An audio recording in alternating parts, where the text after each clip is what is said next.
Baseball's dead. Rest in peace. Joey? Jared. Today's the day. I feel like if you're a Mets fan, you're probably not listening. You can probably say whatever you want and not offend. I don't know that Mets fans are seeking out baseball content today. So today, Joey, the floor is Seeking yours. You can. The magic number is 1. They haven't clinched yet, but I would imagine that any combination of Atlanta Braves wins and Mets losses from this point forward, 3 games left, will result in a Atlanta Braves NL East championship after a season long of New York Mets dominance as atop the National League Eastern Division. The division, it would appear, belongs to the Atlanta Braves. Joe, the floor is yours. The NL East is over. You saw this coming, Joe. I called you saw it this coming. I called it. Everyone who listens to the podcast knows that I said the Braves were going to win, and they swept them, and it was very embarrassing for the Mets. And I have a problem with a lot of people saying this isn't a downfall or a collapse, because it definitely is. If you're the Mets, I said that it wasn't a collapse back when the Braves caught them a month ago. It might be now. It's not like the Braves are going to miss the. It's not like the Mets are going to miss the playoffs. The Mets are still a really good baseball team. They're a fucking 95, 97 win wild card team. You're still a really good baseball team, but not holding on to the NL East. That's a bad look. Well, within the last month, how big of a lead did they have? I mean, at one point it was 10.5. At one point, I mean, in this last month, though. In the last month, I don't think it's been anything overwhelming. No. And so, well, that being said, they had an 87% chance to make the win the division 10 days ago. 3 days ago, they had a 79% chance. They entered the month of September up 3. Yeah, so I mean, it's a 3 games. August 10th. August 10th, they were 7 up. I feel like a collapse has to happen within a month period of time. Like to use the word collapse. Like it's no doubt. Well, it happened in 3 days. It happened in 3 days. But also, I mean, August 10th. August 10th is less than 2 months away. They were if you have a 7-game lead with less than 2 months to go, that's pretty bad. Yeah. Yeah, I mean, it's not great, but we've seen worse. We've definitely seen worse, but I don't know. I was one of the people saying that it's not a collapse. When they caught them, whenever that was, what was the date that they caught them? They tied on September 6th. And then they went up by a half game the next day. Then it was a half game the next day after that. And then they were, yeah. So I don't know. I don't think that it's I don't think it was a collapse when they caught them on September whatever. But now it's because they still had a month to go. That was kind of it. It was like, you can't call this a collapse. They've let it slip away. Easily let it slip away. I was against calling it a collapse when they were tied with a month to go, because it's like, well, we're not at the finish line. Like, the Mets could easily still win this division by 5 games. Then what? You're going to call it a collapse for a team that won the division by 5 games? No, that makes no sense. But now that the Braves have actually pushed across the finish line here, presumably they could tonight. The Braves could lose tonight and still win the division. They could get swept and still win the division. So we'll see what combination of Mets losses and Braves wins gets the job done.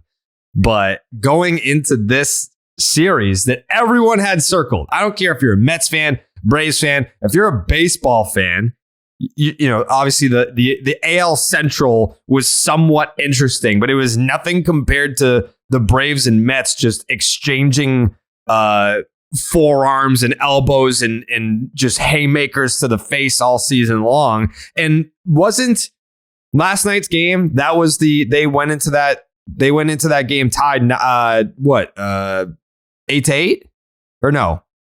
Yes, they were tied. 9-9 series. 9-9.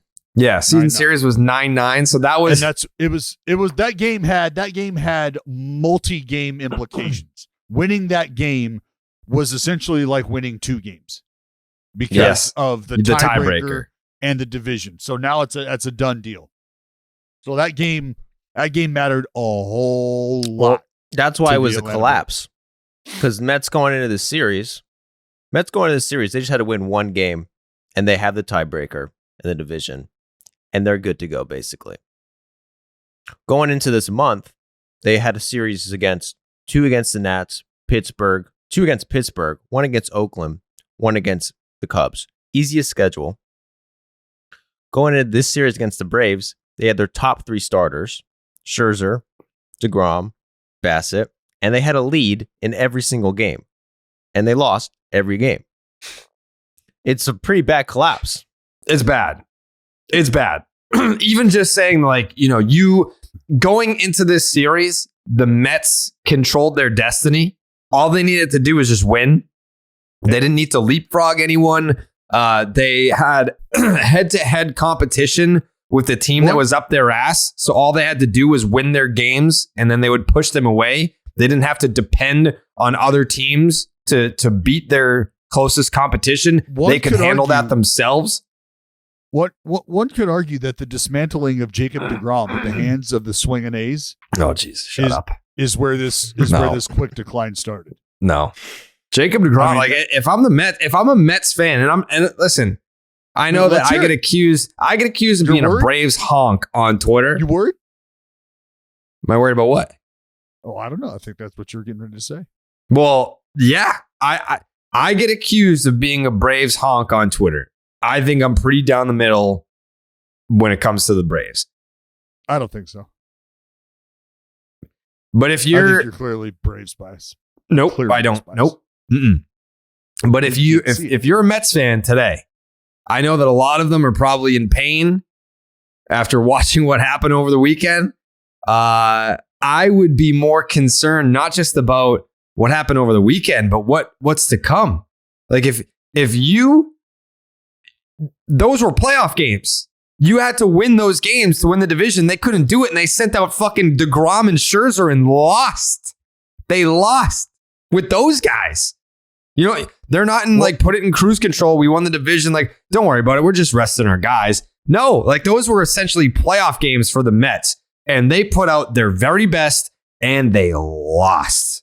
That's who said it? Nimmo? Alarming. Did Nimmo say it? Nimmo said we got it shoved. Where did he say it was shoved? Shoved in their face? Is that what he said? I didn't see it. Stuffed in their face. Fuck what that guy says.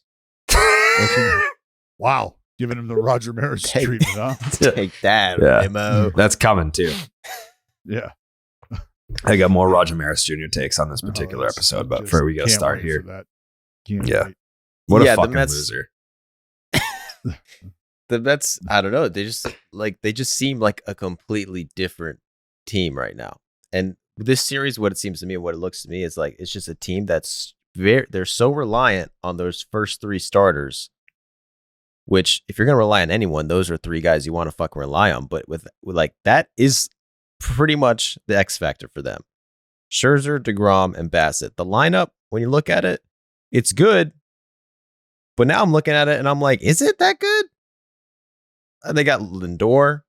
They got Alonso. Marte's out. That fucking hurts. Mm-hmm. And the bullpen is just like Kenya. Yeah. And then Nito. There's a guy. They got guys. Vogelbach fucking shout out to Joe, and he loves the big boys. Vogelbach almost put the Mets on his back last night. Hell yeah, Vogel had a great game. Great game. But that's what they need. They need more Vogelbachs because this is what we're saying. We're talking about BABIP, and everyone's like, the Mets fans are being like, "Wow, we hit singles. Like, this is good." It's like, this is good. I think they out hit the Braves this series like 30-21 in hits. Mm-hmm. Maybe the fucking analytic guys know what they're talking about. Right. You can't just single teams to death. So thank God they had base running's a part of that. Base running's a part of that. Yeah. Thank God they had Dansby Swanson, the best hair in baseball, homering in 3 straight. And Matty O, Braves legend, Matt Olson. He can do it all. He can play platinum glove defense. He can slug homers with the best of them. Without Matty O, this is a completely different series. And just in this series alone, I think you can point to Dansby Swanson and be like, wow, Trey Turner, Xander Bogaerts, all these shortstops. Carlos Correa can opt out, and he probably will. I want to get to that later because he had a fucking wild quote. I don't know if you guys saw the Carlos Correa quote when he got asked about like free agency. Yes. Oh my God, that was incredible. I'd be so mad if I was a Twins fan. Dansby Swanson was kind of an afterthought in this shortstop free agent class. He might be right up there at the top. His price tag gets more lucrative every single day. He'll probably still end up in Atlanta for fucking $8 million a year. But I mean, before that, he could get more. Yesterday's price is not today's price for Dansby. He continues to ratchet it up. Again, my whole stance on that is Dansby, local boy, figure there's going to be a little conversation about, look, man, you're the last piece we got to lock up. And then we essentially have 47 guys locked up for the next 12 years is what it feels like the Braves have in place. But he seriously, I think there may be a little, hey, last piece of the puzzle type vibe. There also may be a, you know what? Fuck them kids. Let's go get paid. Let's see how much his hair can get. Well, they just gave Morton another deal, an extension 1 year before Dansby, which is kind of crazy. So that was kind of weird to me. Didn't seem like, Morton's kind of been struggling, but veteran presence. Well, yeah, and maybe you get him on the cheap now, quote unquote, before he goes off in October. Yeah, but ratchets that price tag up again.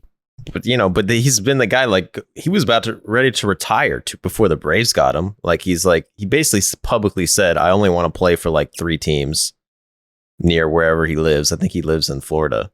Who said that? So, yeah. Morton, like before the Braves. Oh, yeah. Old Chuck Moe. Mm-hmm. That's that was kind of a weird, super random. Like the last week of the season, you're extending guys. Yeah, especially he's been doing really bad. Yeah, Morton's weird. Morton's weird, man, because he'll give up like 3 home runs and then strike out the next 5 guys with like the nastiest curveballs you ever seen. Yeah, retire the next 14. Yeah, 8 via punch out. Yeah, his control's a little. It's kind of hit or miss lately. It seems he's not walking people, but he's just throwing balls right down the middle and hitting people with curveballs. But we don't want to be. I don't want to talk about Charlie Moore. We're the champs. We're the champs. Yeah, you guys. There's nothing to dwell on right now. So I want to ask if you're waking up today a Mets fan,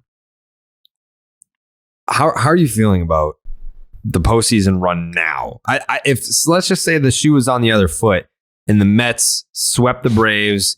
That's like a lot of people thought we were going to choke this thing up, and we ended up getting the job done on the road. We threw our studs out there, got the job done, and now we're going to be NL East champs. After all the hype, after all the money that was spent, we got the job done. I feel like now, if you're a Mets fan, you're probably thinking like this season is doomed. It's not like we long, hard fought season. We're going to be popping bottles. We just clinched the wild card. Like if you're the Mets now, they clinch a wild card spot. Do they even pop bottles? Like there might not be a champagne celebration for the Mets this year. You can't pop bottles after that. You can't. Why not? As a player, Dallas, how awkward would you feel? / follow-up question. If you were a veteran in that clubhouse, would you say, hey, no bottles? We're not.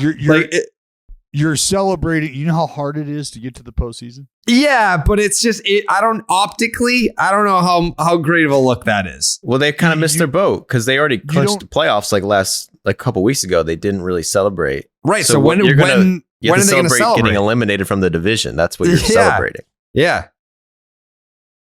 Yeah, no, it would be. It's a very awkward spot to be in. Yes. So when do you do it? Because if they've already clinched a playoff spot and they were just waiting to clinch the division, and they're not going to do that, when do you pop bottles? I feel like there's no time to do it now.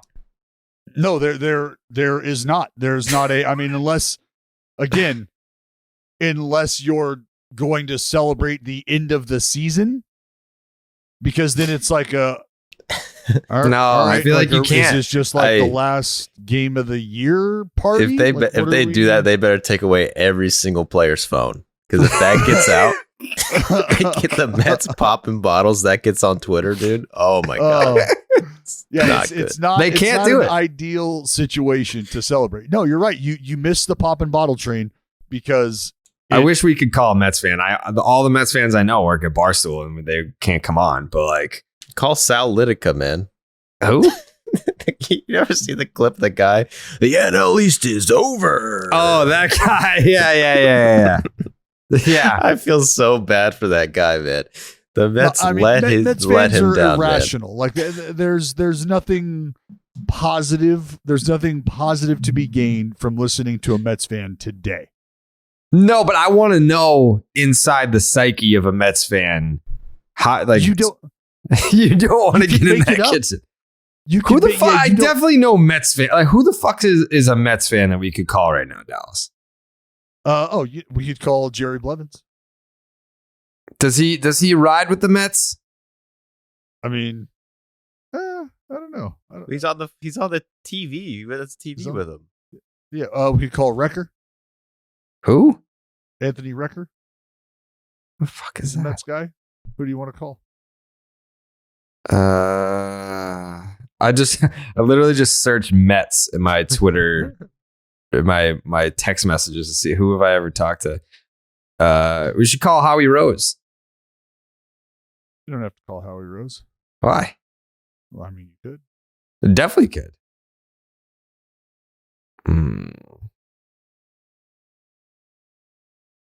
All right. Well, good idea. Well, I mean, there's definitely people that we could call. Yeah, I just gave you two. You didn't choose either of them. We could get Blev on. It's just not a prime time to be a Mets fan because you're in celebration purgatory.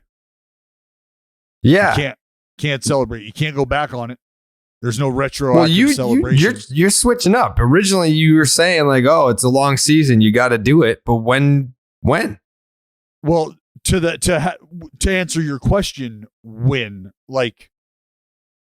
does this come? It becomes now like a planned party. Like, all right, the end of the season is here. We know we're going, but what if things don't finish the way we'd like? What if we lose the last 2 out of 3? This season feels doomed for the Mets. We're stumbling into October. This could that's not an idea. But you know what? You could say, hey, you know what, boys? Check it out. What we're going to party for and what we're wiping away is what just happened. That shit's done. That shit's over with because this is a brand new season. It's the post season. Everybody starts 0-0. We're here. Who cares? Move on. It is what it is. There's no bitching about it. You know what I mean? There's no bitching about it. So you can be pissed off. You can be angry. But is that changing anything? No. So to spin it, you say, fuck it. We're going to pop bottles. We've won. We've got ourselves where we want to be. The only thing that's different is we don't have a bye. Or they wouldn't have had a bye anyway, huh? No, they would have. They would have. They would have had a bye. But no, oh man. This new wild card makes it like the incentive to win the division. It's such an advantage. It's huge. Now they're gonna have to play the Phillies. No, they're gonna have to play the Padres. Scherzer and DeGrom are gonna pitch. Then you got to go to. They win. They got to play the Dodgers. I guess they're only gonna be able to pitch one game anyway. Either way, but well, and for the Mets, they're running into a Padres team that's been playing better, right? Yeah. No. That's just not ideal. Like, fuck, man. Did we really go from a first round vacay to having to play a hot Padres team, and then the winner has to play the Dodgers. Team, and then we got to go see fucking Dodgers in 3 days, bro. 3 days. They went from an 80% chance to winning the division to 2%. Oh my God. In 3 days. Like the road is just so much tougher. So much tougher. Dude, I feel so bad for Mets fans. They don't deserve this. Like, they don't deserve Mets this. Fans, you know what it feels like? It feels like you went from somehow getting buys all the way to the championship round in the winners bracket to now you're starting the tournament with one loss in the losers bracket. Got to fight your way all the way through just to get to that championship game, to face the team that hasn't even had to play to get to where they're at, basically, and they're waiting for you a victory up. Like, fuck, serious? This couldn't have gone any worse. There's no, like, in the realm of things that could have happened outside of, because you're not going to miss the playoffs, right?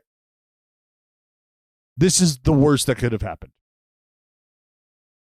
You lose the tiebreaker, you lose the division, and now you got to go face fucking San Diego just to get to the Dodgers. They went from flying a private jet to the World Series to flying Spirit with a alcoholic pilot. Yep. It's going to be a rough ride if we're going to get there. Or to be asked, or they're being asked to fly their own fucking plane. Like, sorry, pilot couldn't show up. This one's on you guys now. That is, it's unfortunate. It's not great. It's not great. I'm trying to put myself in the,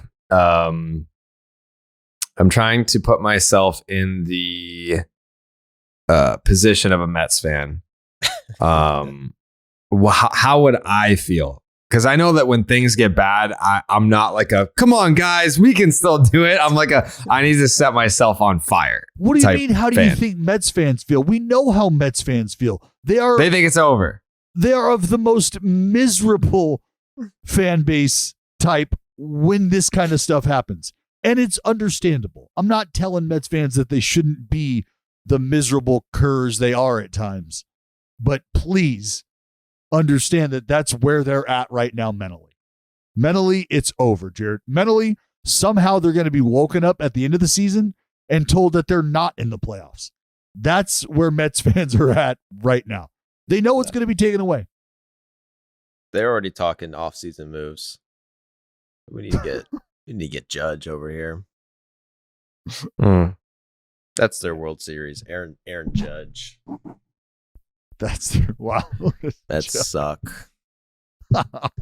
It's crazy. And the crazy part, the funniest thing is, if they would have won yesterday, they've been like in the position. That'd be good. I just noticed that he's fucking wearing sunglasses. He right just now. put them on. He thinks he's the coolest fucking kid in town right now. Because as a Braves fan, I'm watching this series. First game, I'm like, hell yeah, let's go. We beat DeGrom. That's huge. Because I was like, I don't want to say anything. I didn't think they're really going to win. I didn't think we're going to, because I knew we pretty much had to sweep them. No. Don't go doing this shit. Don't walk it back. See, I was just saying, I just knew the Braves. Be about that fucking action. Let's go. I'm coming into the series. I didn't want to say the Braves were going to win because I didn't really think it was going to happen. I was like, it's a long, we got to sweep the Mets probably to really have a good chance. We got, DeGrom, Scherzer, Bassett. We win the first game. I'm like, let's go, dude. And I'm getting like pumped up. We win the second game against Scherzer. I'm like, oh my God, it's happening. But then I'm like, oh, fuck. If we lose this one game, it's like, we're pretty much like, we're not bad. All the Mets have to do is win one game, and they lost 3 games in a row. They had the lead in every game. Can they still do it? Dallas? Can the Mets still do it? Can the Mets get to, I'm not even saying win the World Series. Can they get there? Can they get to the World Series? Yeah. Well, it's tough if it feels like you're continuing to place hurdles in front of yourself when like you're not even running a hurdle race. Like this is just a straight dash. Like no need to elevate. Why are you putting hurdles out there? Everybody else is just running in a straight line. You are putting obstacles in front of yourself. Stop doing that. So I mean, the offense just showed you that if they run into guys that are dialed in, that there's just not, I don't know, there's not going to be enough there. I don't want to think that's true. I don't think the Mets want to feel like that's true either. But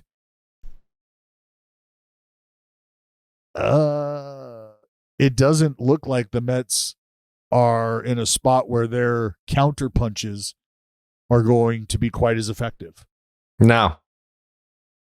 Because it takes those three individuals, and you're going to need more beyond Bassett, right? You're going to need Taijuan Walker. You're going to need McGill. You're going to need everybody that throws baseballs for the Mets to be dialed the fuck in. That's what they've leaned on. Why would it change in the most pivotal part of their season? So that's where the offense has to be able to answer what it is the guys on the mound are doing. And if there's a stumble on the mound, where are you? What are you going to be able to do? Because you like to get it to the guy at the end, right? You like to get it to Timmy Trumpets. But if we can't get it there, what good is it? What do you think? You know some of the guys in that clubhouse. What do you think? What do you think they're thinking right now? Like, we just fucking took it on the chin. Is it deflated, or is it like, hey, we need to salvage any respect that we have for ourselves? It's not a deflated. It's a understanding. Like, that was less than ideal. Like, that was like I said, that was about as bad as it could have been. Like, they're aware of the whole like lack of ability, like of an ideal moment to celebrate what's happened and blah blah blah. Like, they're aware of that. And that's why it's now like, all right, we signed ourselves up for this long road. Because that's what it is now. It's a long road.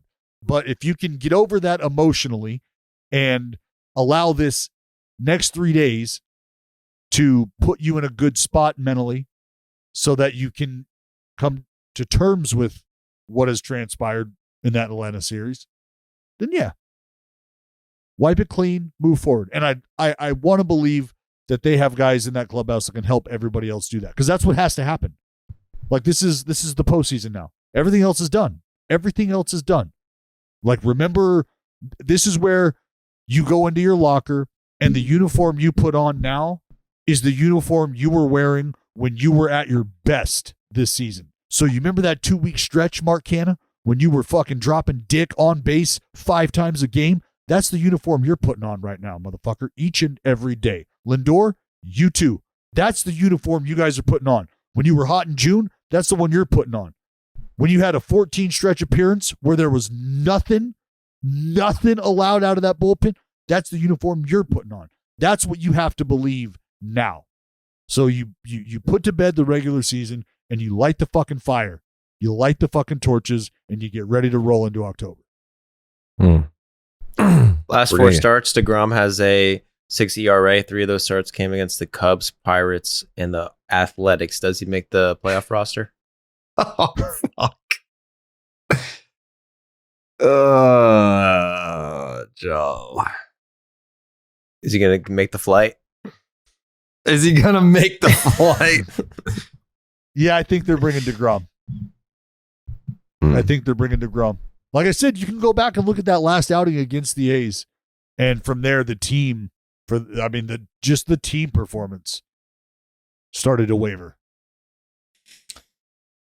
That was a punch in the face. But they still do have DeGrom and Scherzer. Yes. So. But they can only pitch like once at a time. And then the next guy's got to pitch the next day. Yeah, but probably only like 5 innings max, too. So. Not necessarily true. The road is not easy. They'll figure something out. Mm-hmm. Maybe call The road is not easy. maybe call up a prospect.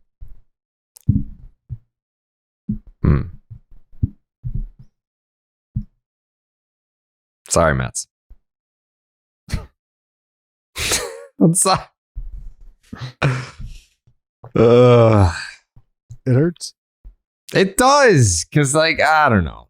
I know the Mets fans get don't put Mets fans in the same category as Phillies fans. Phillies fan, nothing against Phillies fans, but they have the reputation of being assholes. Whatever, they throw batteries and they boo Santa.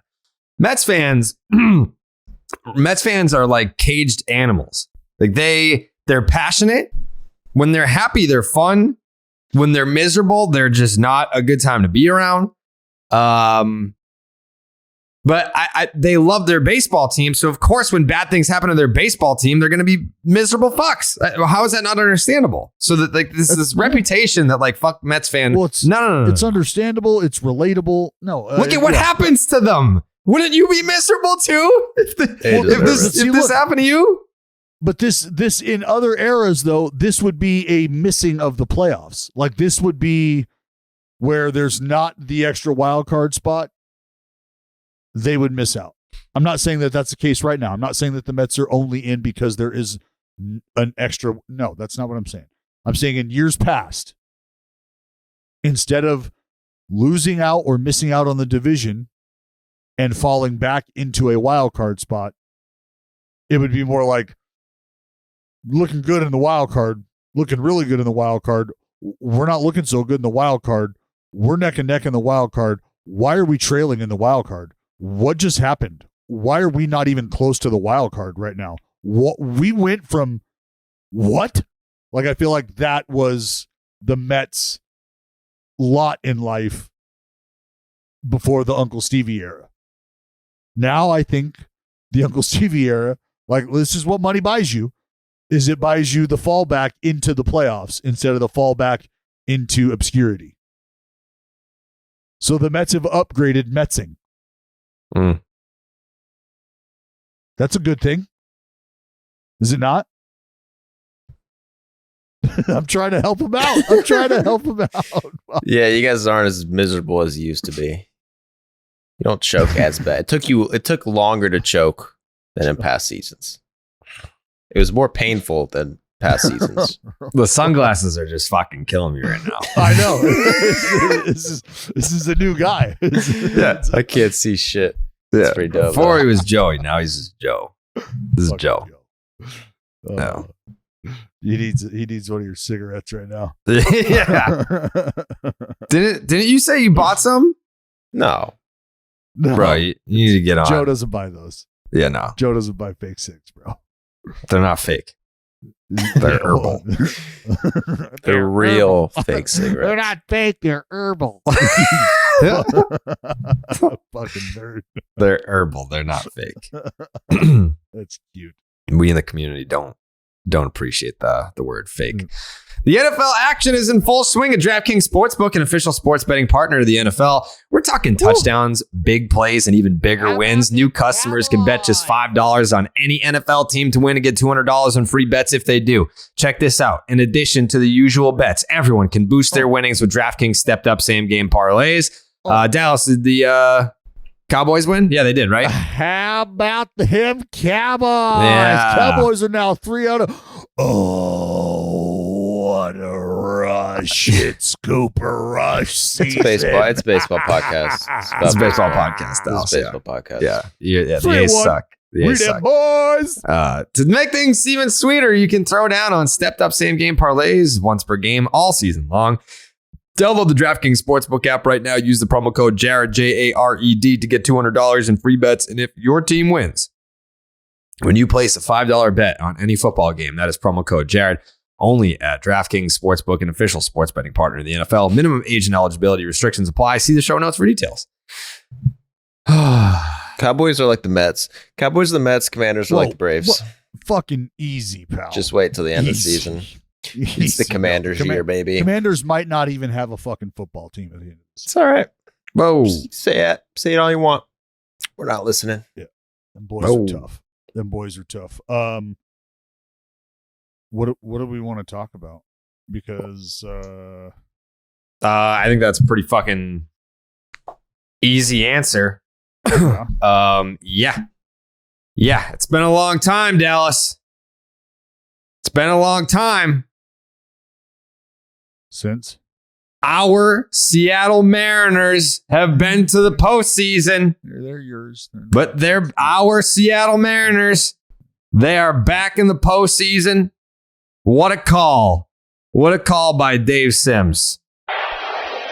What? A lot of anxious folks out here at the ballpark. 3-2 to Cal. The pitch from Acevedo. A drag deep to right field. Down the line. The Mariners win this game 2-1. The dream lives. They're going to the playoffs. The drought is over. Cal Raleigh. Wow. Hey now. Hey now. Hey now. Are you kidding me, Cal Raleigh? He gets a slider and hits it off the windows out there for his 26th home run of the year. That's right. The party is going on. Congratulations to the Mariners. A long season gets paid off with a trip to the postseason. Oh, man. That is beautiful. Mariners clinch the wild card. A pinch hit home run by Cal Raleigh. He has been the fucking Mariners, baby. They're going. Hey, it's been a long time. Tell you right now, it's been a long time. That place was fucking insane. Insane. The place was packed hours before the game. Like around the ballpark. It was ludicrous. The amount of people, the energy, the noise, just everything. You could feel 20 plus years of no playoffs, like ready to just burst, ready to erupt out of that Mariner fan base. It was awesome. I mean, they cheered their asses off for the anthem, everything. First inning, 2 strikes on guys, standing up, losing their shit. I mean, it was like, oh, fuck. Like the Mariners fans were like, no, it's happening. It's happening today. We're going to make sure it happens. Like, we got this. Like, it was like the Mariners fans walked into the clubhouse and were like, hey, just get us a couple, all right? 2. If you can get us 2, we'll take care of the rest. Okay. All right. And they did. It was brutal and beautiful all at the same time. You've kind of gotten like, even though your team fucking sucks, you've kind of gotten a fun little ride here from the broadcast booth. Like, you got to see the Mariners get back to the postseason. You got to see Shohei Ohtani almost throw a no-hitter. The only thing you were missing was the A's playing the fucking Cardinals when Pujols hit 700. It's like, yeah, now the Yankees are going to Oakland this weekend to see if Judge can hit 62. Hit 62. Yeah, it's been I mean, and you know, like I'll be totally honest. The Mariner moment, like, that was very awkward. It's very awkward because you want to be excited, but you can't be. Not necessarily. Because that moment, one, is not ours in terms of the organization and the A's and the fans who are watching our broadcast, right? But you owe it to the broadcast to call what you're seeing, to call the moments. Mm-hmm. And for me, I have always loved the natural feel of the moment as opposed to words. That's just always been how I've processed those things. Because I know you're going to hear cheers. I know you're going to hear interaction between the players once they get to the dugout or they get around each other, right? You're going to hear stuff. And for me, oftentimes it's been somebody talking and you're hearing that little chatter in the back and you're like, how do I get them to quit doing that so I can hear the players do what they're doing? And I've always been aware of that. And so for me, that wasn't a moment for the A's. And that wasn't a moment for our fans. And I don't think Mariners fans are watching our broadcast at that moment. So my partner crushes the call, and I am just, I want to let it wash over. Like I want to hear the noise. I want fans at home to hear that. And to hear that, to see that, to feel that was, dude, it was unreal. It was unreal because Cal Raleigh comes up, pinch hit moment. And I mean, Cal Raleigh, when the Mariners came to Oakland early in the season, Cal Raleigh was struggling. Cal Raleigh had an unbelievable series against the A's, and Cal Raleigh never fucking stopped swinging it. Never stopped. And the dude is as I said, like in one of the replays, like a switch hitting power threat in the backstop position. This doesn't get any better for this dude right now. Has been helping steer a young rotation and gets the call with a bad thumb and comes up and drops dick. 3-2, bottom of the ninth, 2 outs. This is how you draw it up. And it was just, it was incredible to watch. I felt bad to an extent for our guys, but I understand that as a group, that it's not like they had that moment ripped from them. Like they're there. I don't want to call it a formality, but it was something. It was a possibility that the Mariners could be experiencing that with the A's in town. Why would you feel bad for the A's? You think they give a shit? I mean, they've known their season's over since like fucking mid-April. Well, then you know what? Let me rewind, and because I guess I can't speak for everybody. My competitive nature, where I'm coming from, fuck you, not on not with me on the fucking field. Fuck you. You don't want to see someone celebrate. I mean, like, no, get the fuck out of here. When you've mentally accepted that I'm on you're my not team. You're on your team. Fuck you and every motherfucker you're riding with right now. I think that's probably a unique mentality. I don't think it is. I would like to not think it is. You're going to get me fired up right now thinking that there's actually people in the fucking big leagues that would much rather, you know what, on the our A's, season's over. Like you have the worst record in baseball.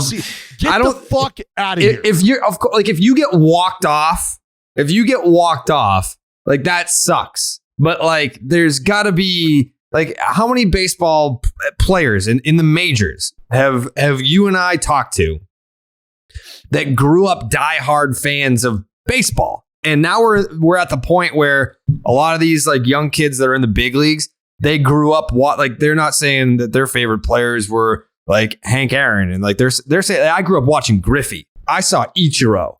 So if I were on the A's, yeah, it sucks to get walked off, but that happened a million times this year. We suck. We're literally the worst team in the league.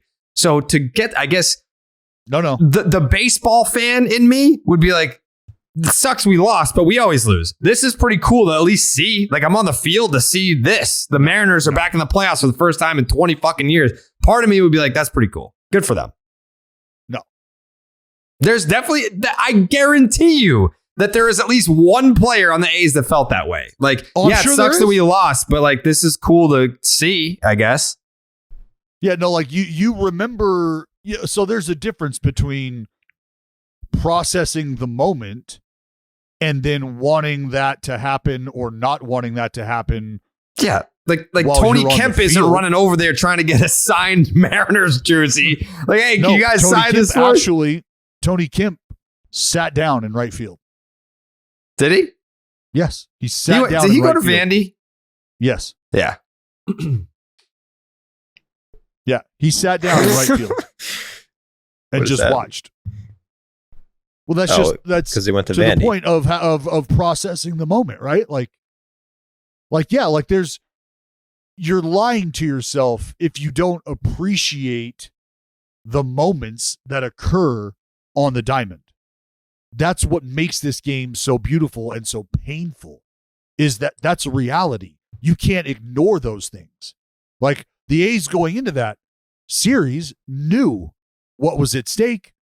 Like you could very well watch a fan base erupt after 20 years of not going to the playoffs. That could very well happen here. Like, it's not a matter of like, are you prepared for that? Can you handle that? Like, that's not the conversation. It's you're aware of that and you know that that's a possibility. And so, yes. Go ahead, Joey. If you're a team like the A's and you're and you're playing not maybe the Mariners, but let's say if you're playing like the Mets this weekend or the Braves and the division was tied, are you going to try harder knowing that you can't eliminate someone? I again, maybe I'm the wrong dude to ask, according to Jared, because I want to rip your fucking heart out until I am not supposed to want to feel that way. And as long as you are lining up on the other side of me, I'm going to want to rip your fucking heart out each and every day. Each and every day. And if now I've had nothing to play for since April or May, and now all of a sudden I do again, well, that just ratcheted it up to 10. Now the fuck you is on full tilt. Because apparently my fuck you hasn't meant anything for the summer, and now it does again. Oh, well, then you bet your ass. Yeah, I don't, and that takes me back to my point is, if I can get in the way of you and your fans enjoying this moment while we're here, that's objective number one.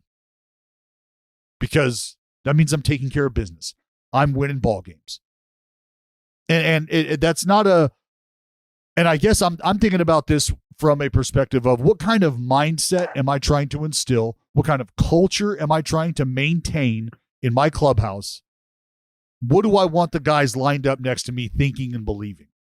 And that's that each and every day we show up to this yard, one, we are blessed to be able to do so. So let's take advantage of that and try our ass off, because you ain't got nothing else to do today other than try to fucking win. So let's do that. I would love to get better.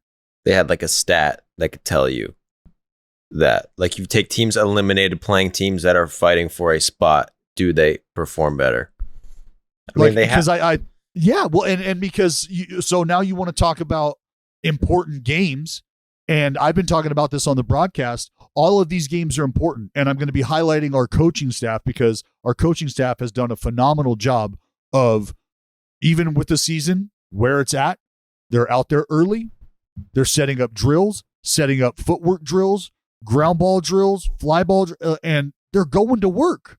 They are going to work because that's what you do. That's what you do in the big leagues, is you get better every fucking day. And if in the process of getting better, I can piss in your Wheaties, we'll slide that bowl on over, because I'm going to empty my bladder.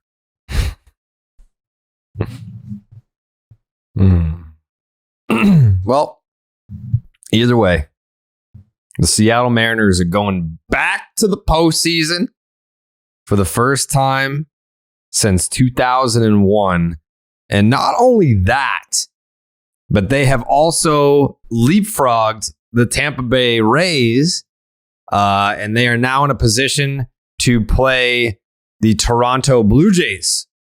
Mm-hmm. They went from playing the Cleveland Guardians as the 6th seed against the 3rd seed to now they will be playing, if the postseason started today, they would be playing the Toronto Blue Jays in Toronto, with the winner going on to face the Houston Astros, the 1 seed. So I don't even know if that's what you want. No. So that's I mean, man. And this is coming from, and I have this theory where if a team is emotionally supported to an extent that the Seattle Mariners are, should they find themselves in hostile environments, are they able to filter that in a positive way? Or do they let that affect them? Does that make sense? If you're coming from, like, take New York-Boston rivalry type stuff, for instance. Both teams emotionally supported by their fan bases. Should they get into another environment, Red Sox in New York, vice versa, can that team at that time process that moment where they're being crushed by the opponent's fan base, or they're hearing the opponent's fan base uplift their own team? Can they figure out a way to process that positively and use that positively for themselves somehow, some way? Or does that just become a wet blanket? Does that become suffocating to them? And the Mariners, who are riding this emotional high, could now find themselves in a spot where you've had support for 20 years of not making the playoffs, and that's great. But remember, we are an entire country supporting this team, and shit's about to get real in the Raj. Like, because that place fucking booms. It really does. It gets loud there. And it's like, man, the Mariners go from having all this emotional support and this huge charge and America's team, as some fucking nozzle pointed out. Do not say that mockingly. We will fuck you up. We will fuck you up. I just, I don't think it's a reward. Like that's a tough spot to land in after going on the emotional roller coaster you've just gone on. Especially if you're a team with no playoff experience. That's definitely got to compound. If it's the hardest, loudest crowd, that's the tension, the pressure is going to feel, I'm guessing, more. Mm-hmm. Mm-hmm. And that's why I say if they can process it positively, though, because they've just come from that, right? Hopefully the Mariners fans, not hopefully, because I think they will, sustain that through the rest of the season. And the Mariners are going to feel what it's like playing in those games, playing in that, That would suck, man, if the Mariners don't get a home playoff game. Let's just say, if and when they do, we will be there. We'll be there. Place is ridiculous. The party lounge. Are you down, Dallas? Because I'm not going to invite you if you have this shit ass attitude. Oh, buddy, I will go out to the party deck and look. I spoke to guys on that team, guys in the bullpen on the Mariners team. Yep. Who by the way are fans of the show. Oh, wait, players? Yeah. Uh-huh. Oh, of course. Seawald, what's up, Seawald? Bruh. And I was like, hey, like go fucking do that. You know what I mean? Like go on that run, go on that roll, go show what I've been fucking talking about. Because it's a group that can get shit done. Yeah. Well, I haven't talked to any of the players, but I've talked to people within the Mariners circle, and we're going. If they have a home playoff game, we'll be. You know what, Dallas, you're uninvited. Joey, if you would like to come, I'm coming for you, Robbie. Why am I uninvited now?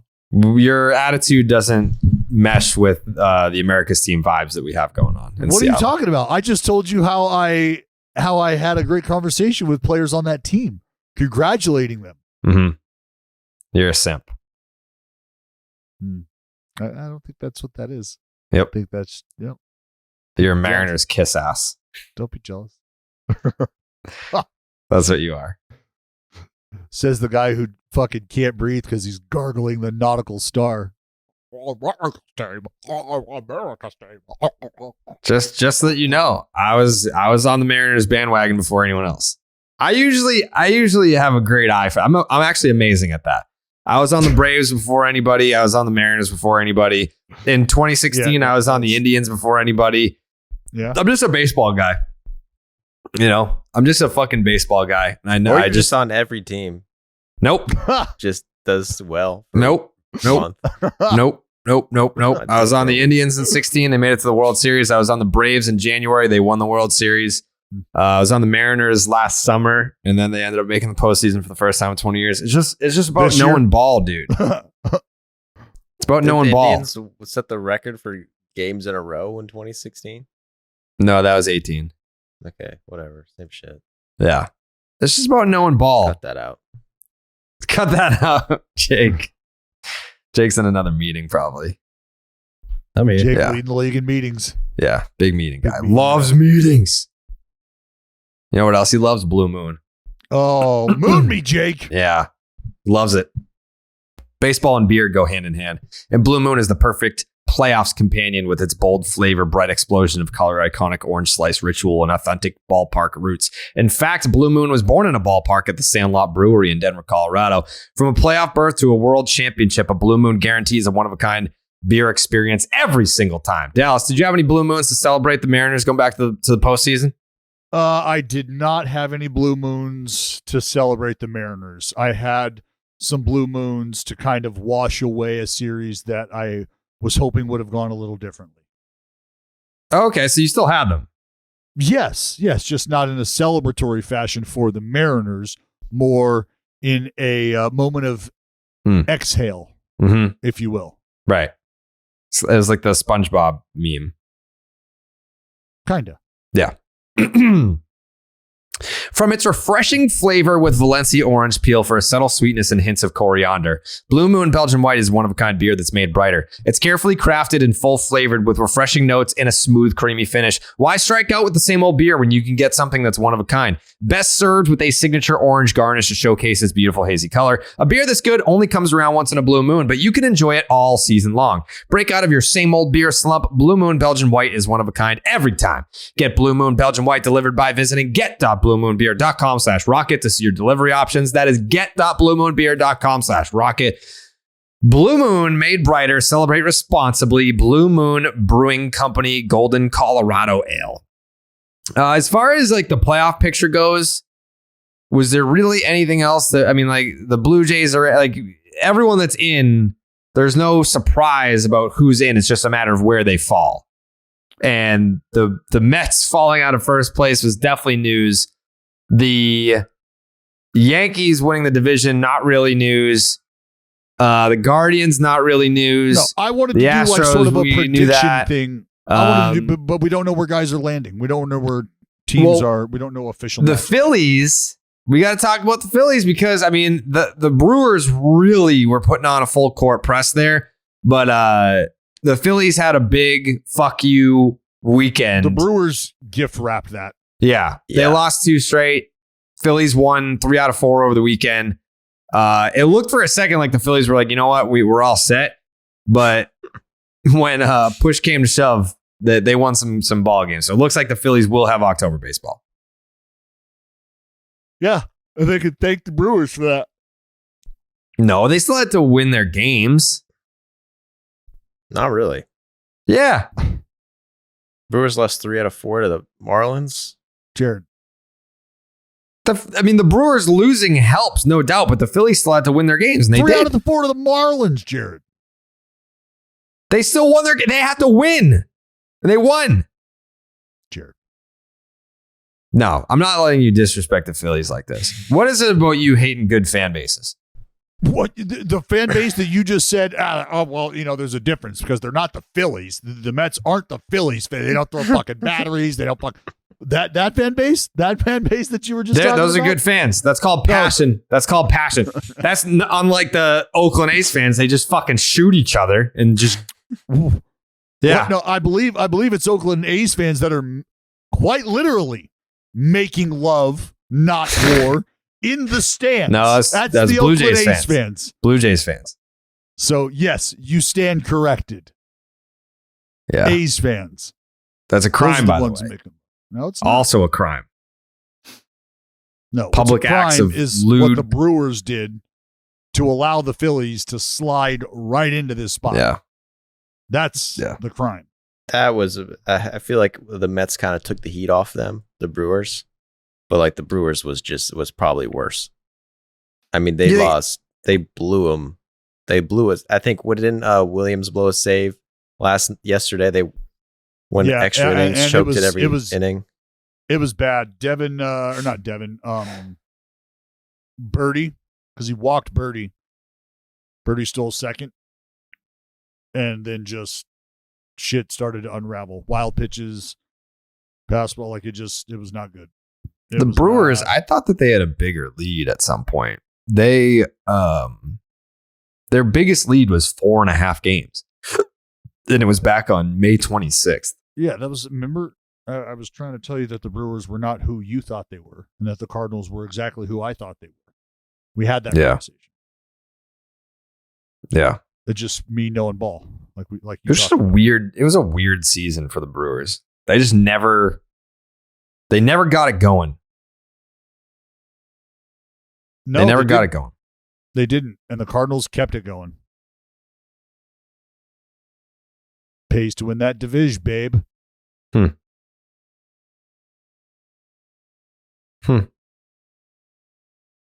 It's tough. It's tough. I can't even call them my Milwaukee Brewers. I feel like they kicked me out. Oh, wow. No, you could, but you're just traitorous. That's all. No. You could. You just have chosen to discard them. Your teat has I just dried know up I know for what the Brewers. plays That's unfortunate. for baseball content, and the Brewers really didn't have any major storylines this year besides like the Hader trade, which we covered the fuck out of that. Wow. So you can say it here and now that the Brewers just don't move the needle for you. Say that. Brewers don't matter. They didn't move the needle this year. They didn't. Damn. They didn't move the needle this year. They really didn't. Wow. Sad day that Jared has come to is fuck them Milwaukee Brewers. Nope. I'm off them. Nope. They are probably. I don't think that even Brewers fans would acknowledge. The most boring team to watch. It is true. I think Brewers fans would acknowledge that the Brewers did not move the needle this year. Oh, in terms of like excitement factor. This was not an exciting season in Milwaukee. Exactly. They have a very bland team from the outside. Just seems like they don't have Vogelbach anymore. They don't have any spice. Very vanilla? Is that what you're saying? Yeah, they're very, very vanilla. Just do something crazy. Get a cool celebration. Do they have a celebration? Like these are things they're still using the same one from 2018. See, that's look, and you want to know what happened? What'd the Red Sox do? See, the Red Sox trotted out the same tired shit. Oh, we'll just roll this guy down the fucking dugout in the goddamn clothes hamper and see what fucking it worked last year. It's not working. Stop doing it. Damn, you sound angry. You guys are better than that. So they even bother coming up with a celebration. They don't even like get hits. Clubhouse settled on was like, oh, we'll just run that shit back. Just run it back. Run it back. Like if you're going to be in the celebration game, you can't just run it back. Are they still doing that? The Sox right now, even they canceled it. After Plawecki got released, they put the kibosh on it. So what do you think that was? Like a team meeting they got together? Like we're not. They were really upset about Plawecki getting released because he got released Friday. It was a Friday night after the game was over. So guys had already gone home and they were pissed. They were like, we didn't even get to like say goodbye to him because you released him after the game. And then on that Saturday, they won. And in the clubhouse, they were playing his walk-up song in the clubhouse. So, and then they made, this is not a Red Sox team that hits a lot of home runs at all. So I think he got released on Friday. They didn't hit a home run until Monday. And on that Monday is when we found out that they had retired the home run cart. Damn. I would love to be a fly on the wall. That was what do you think that was? Like a group text? Like, hey, guys, we can't do it. Or did they wait? We're shutting down the cart. KP's gone. Yeah. Yeah. I mean, I bet you that probably was it. They were like, yeah, I mean, I think it was one of those things they didn't even have to say it. Like, no shit, we're not doing it anymore. Like, yeah, he was the leader of the fucking, sorry. He was the guy. Can't do it anymore. Shut it down. Shut it the fuck down. It's the last week of the season. Do we have any, not that this is the end of the podcast by any means, but do we have any thoughts on our first season as a podcast?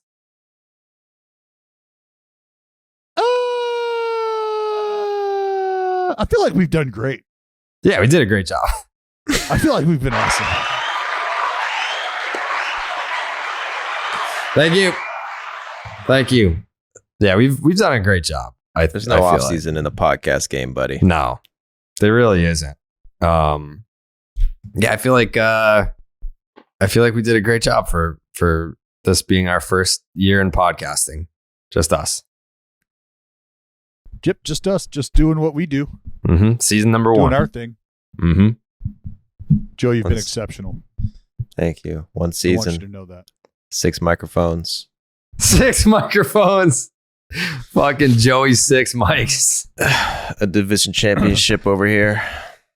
Yeah. Our squads, we didn't get to 500. That was unfortunate. Did you look that up?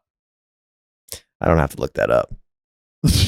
That's Fuck true. you. The A's, I feel the like A's that's definitely direct. ruined it for us. That's a direct fucking shot at me, and that's a big fuck you. Yeah. Well, it's not all an A's, man. I don't want to point fingers. We're not carrying all of that. No, pretty much. When you Like go, the Red Sox are a middle of the pack team. Red Sox are a middle of the pack team. Payroll, The A's are the worst differential, team. Not even close. Not even close. Yeah, the A's are the worst team. Red Sox were disappointing for being a middle of the pack team, and the Braves are one of the best teams in baseball. So we've had it's almost like that that ice cream that has like vanilla, chocolate, and strawberry.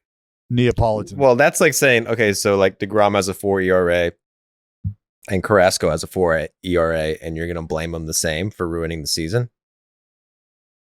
Obviously, it falls on DeGrom's shoulders.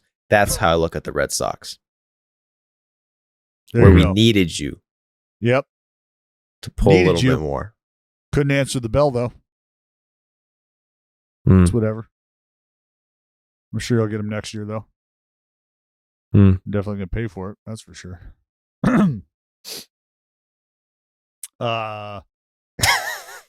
Can we talk about the record-setting arbitration deal? Oh, Oh, my yeah, we gosh. can. $30 million for Shohei Ohtani. Feels light. Feels light. It does feel light. Is this his last year of ARB? No. 2 more? It's just- No, I think this is the last year. yeah, He's a free agent after next year? Yeah. Yeah. Huh. Yeah. Can't wait. This I don't- is Isn't this from the players union perspective, is this kind of like a negative? Wouldn't you, as players, want to see him go through the process and just see how much he can make? sure.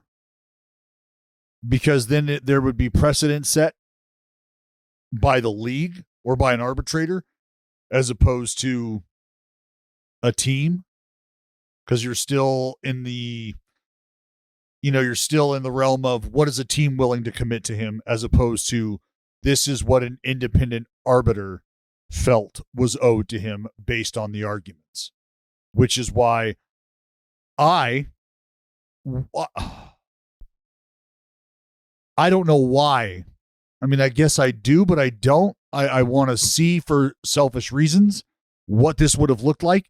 Because again, if you understand what the arbitration process is like, it's the team telling an independent arbitrator how bad of a player you are, how much of a drawback you are.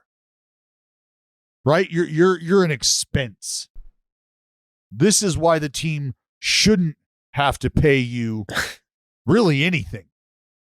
This is why you're lucky the team is offering you this. That's how arbitration goes. Dude. From the team's perspective, you are arguing against the value of your own player. That's your job, is to walk in there and tell this arbitration panel why this guy isn't worth anything. And that would be a really interesting conversation to have with a guy like Shohei Ohtani. Imagine if that leaked, like the fucking Angels being like, dude, Shohei, we love you, man, but god damn, bro, you got to hit for more average. Like, just standing up there in front of a panel being like, he kind of sucks. Yeah, I don't know, man. Because I don't know about this guy. It's almost like, for me, man, I wanted to see it because I want to see his representation challenge themselves and really say, this is how we can separate our guy from everybody else. There is no comp, right? And that's where the pack is caught up to Boris. right, is the ability to compare players and the inability for Scott Boras to just make up these. And when I say make up, I don't mean he's using fallacies. He's using truths, but he's spinning them. He's using David Blaine magic tricks is what he does. Well, before there was no way, like he was coming up with reasons why you should value them, and there wasn't algorithms or processes to devise that and how he was arriving at this, and you were just kind of like, whoa, well, that sounds pretty fucking good. That guy sounds really good. I think we're going to have to pay this guy. Oh, yeah, but clearly. And now everybody has the tools to show you why they're valuable. That's why teams end up paying certain guys that are in certain rungs of earnability virtually the same numbers. Just because there's just like, all right, we're set here. So with that being said, we couldn't get creative here. If I'm going to ask for $50 million in arbitration, and it's because he's a $25 million player on both sides of the ball, can you argue against that? There's no precedent. But aside from a precedent, can you argue against that? And that's where you're going to go back to, well, you're right. I know. Look, we're all aware that there's no precedent. Well, so from both sides, it's hard to argue against it, but it would be hard to argue for it too with no precedent. But I don't think it would. I think it is as easy to argue for as it is. Did you ever go to arbitration? Yes, not to arbitration. We didn't go through the process. So terms. I think like what people maybe don't understand about the arbitration process itself is you're just going to like a random arbitration panel. Like these aren't like Fangraphs nerds that are looking at numbers being like, all right, correct me if I'm wrong, but like the people that decide this figure or that figure, they're not like expert baseball analysts, right? No. So that's what I mean about like the difficulty of making your case one way or the other is I think you take one look at Twitter. It's hard enough to get baseball people to understand how valuable Shohei Ohtani is. Now try getting someone that's like not even really that into baseball to try and understand the value there. The people on Twitter, Jared, are choosing to argue from a certain perspective, and they are choosing to ignore certain things because it doesn't fit their narrative. I think if Aaron Judge, if you take, call it, I don't know, Aaron Judge's 2018 season, which was pretty good, but like no one's chanting MVP when he comes to the plate. If he's having that type of season, then Shohei Ohtani once again is probably viewed as the unanimous choice for the MVP in 2022. Do you still think that even though he's unanimous back-to-back MVPs, that people truly understand how valuable he is? No. Right. Like that's the thing. So if you can't get baseball fans to understand that, even without the rooting interest in Aaron Judge for MVP, take those people out of the equation. But that's where the challenge comes in. When I have all now, you want Mark from accounting to be like, no, I get it. And when I can explain to Mark in accounting that, Mark, do you realize what Ohtani does is he does what you do, and he also does what another level above you does. So he does your job, and he does the job of an entire another floor. No, you heard me correctly. An entire other floor. Yeah. Mark. So he does your shit and your floor's shit. He does everything you do. And then everything that you can't do, everything that you can't even begin to wrap your head around, he does. So the company doesn't have to hire another guy to do that either. Right.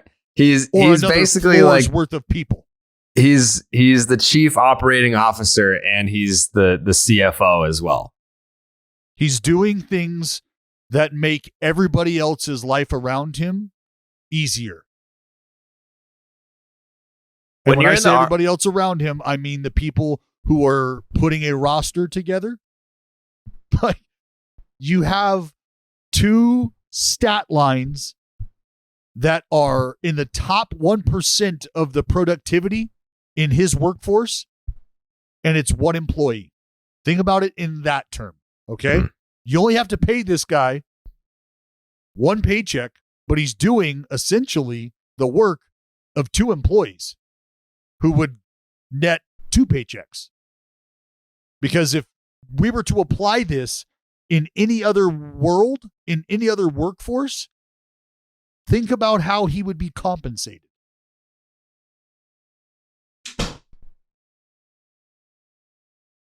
He's getting paid pretty good. But can you get, when you go to arbitration, is it strictly stats? Are you even allowed to say, well, he sells out the stadium every time? Can that decide your salary? Yeah. Everything. It's all about the impact. What sort of resource are we dealing with here? How good am I? How valuable am I? This is what I bring to the table. In every way. In every single way. See, and there's binders, right? You have binders full and of comps, and now it's pages full in terms of, digital databases of comparing me to this player, comparing me to that player. Here's what they made based on this production. And now you have a guy who comes with no other comparability. There's not another player that we can show you to give you an idea of who this animal is, like what this guy actually is. So let me tell you who he is. And that's where, if you fancy yourself this go-getter, this representer of baseball gods, roll your sleeves up. Let's go to fucking work. That's the highest figure ever given out in arbitration, yeah? Yes. By like a pretty decent margin? Yeah. Yes. But does it even count if they settled or whatever? Well, no, because it's not necessary. It's the biggest deal settled on. It's the biggest point settled on for an ARB eligible player. But it's not a deal that it would have been more, right? What's that? You got to think it would have been more if he would have went through the process. Well, that's why I throw out the $50 million number, is because he settled at 30, and I got to believe that conversation's about him being a 15 mil guy on both sides of the ball, if that makes sense. Yeah. We're taking what he did offensively and putting a $15 million price tag on it and doing the same thing with what he did on the mound as well. So that's how we arrive at this $30 million number. And I said, what happens if we just run that number up to 50 mil? And that's where I said, I think roll your fucking sleeves this arbitration case would tell you that he's going to cost minimum 50 AAV, right? Jared, why do you think I threw that fucking number out there? Well, are you hearing that from somewhere, or are you just kind of like figuring?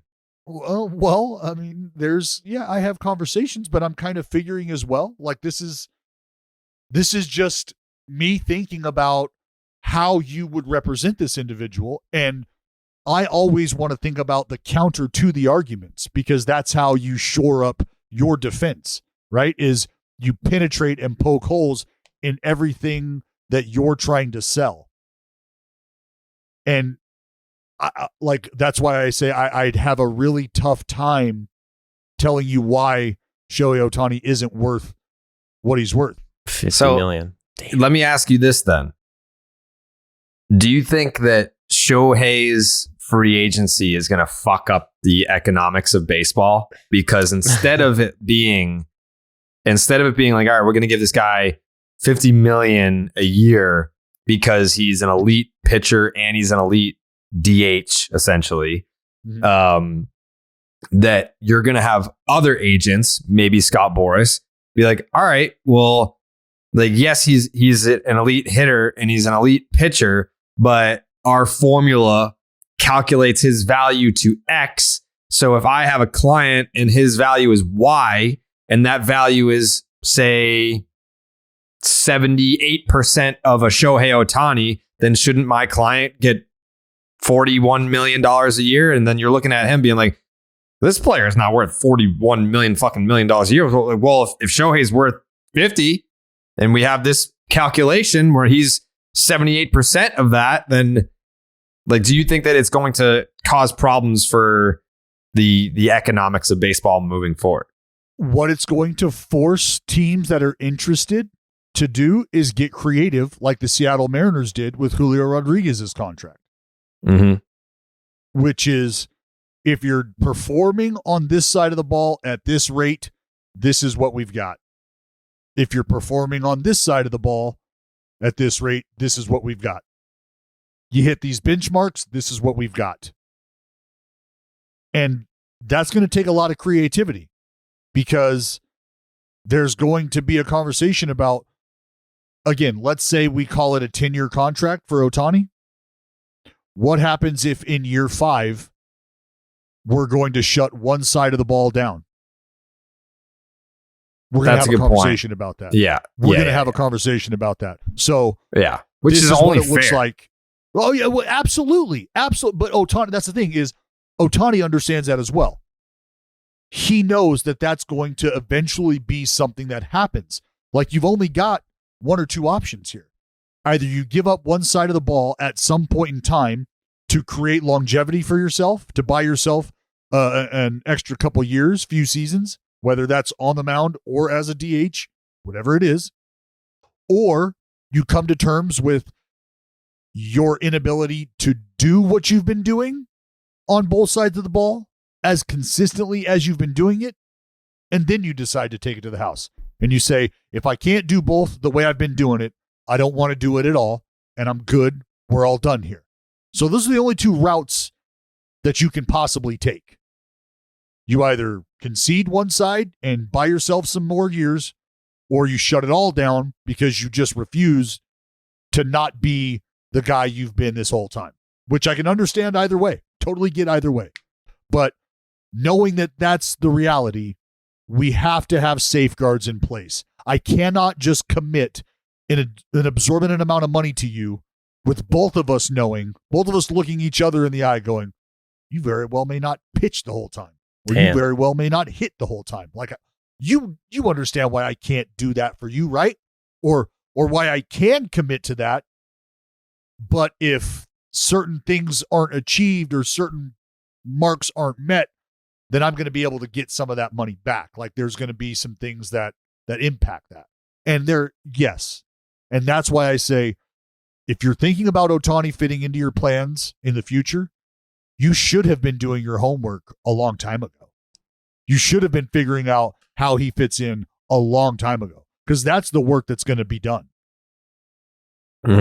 Hell yeah, bro. He's gonna make Julio's contract look like simple 1 + 2. Yeah.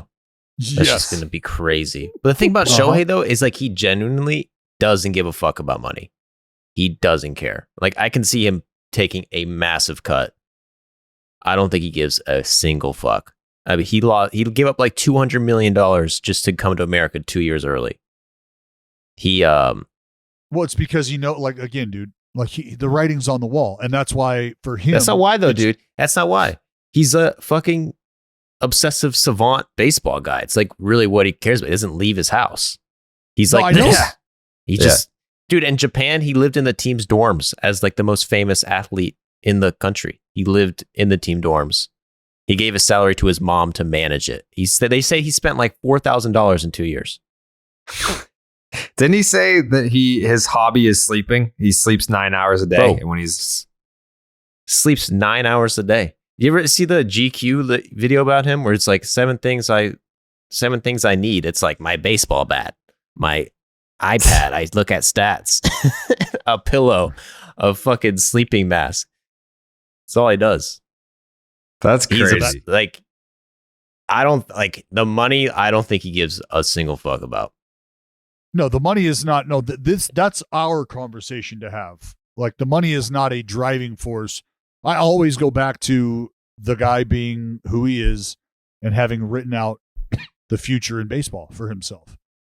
Like, when we talk about manifestation, there's so much value into putting energy into the universe, putting thoughts into the universe. That's why putting pen to paper is a big deal for people. I looked it up because when he was about to throw his no-hitter against the A's was that the weekend or was that Thursday? Not even close. Yeah. Thursday. When was it? Thursday. I looked up the list because I remember this came out, 2017 maybe? It was before he came to the MLB. Because I was like, throwing a no-hitter has to be on his life goals list. So age 18, join an MLB team. Age 19, master English and reach AAA. Age 20, called up to the majors, make $1.5 billion, which was $13 million US dollars. So he does talk about money in this. Age 21, starting rotation, 16 wins. Age 22, win the Cy Young Award. Age 23, member of Japan WBC team. Age 24, throw a no-hitter and 25 wins. Age 25, throw fastest pitch in the world, which is 108 miles an hour. And I think that's got to be based on what? The estimation of what Nolan Ryan threw? Because there was no radar guns back then. No, they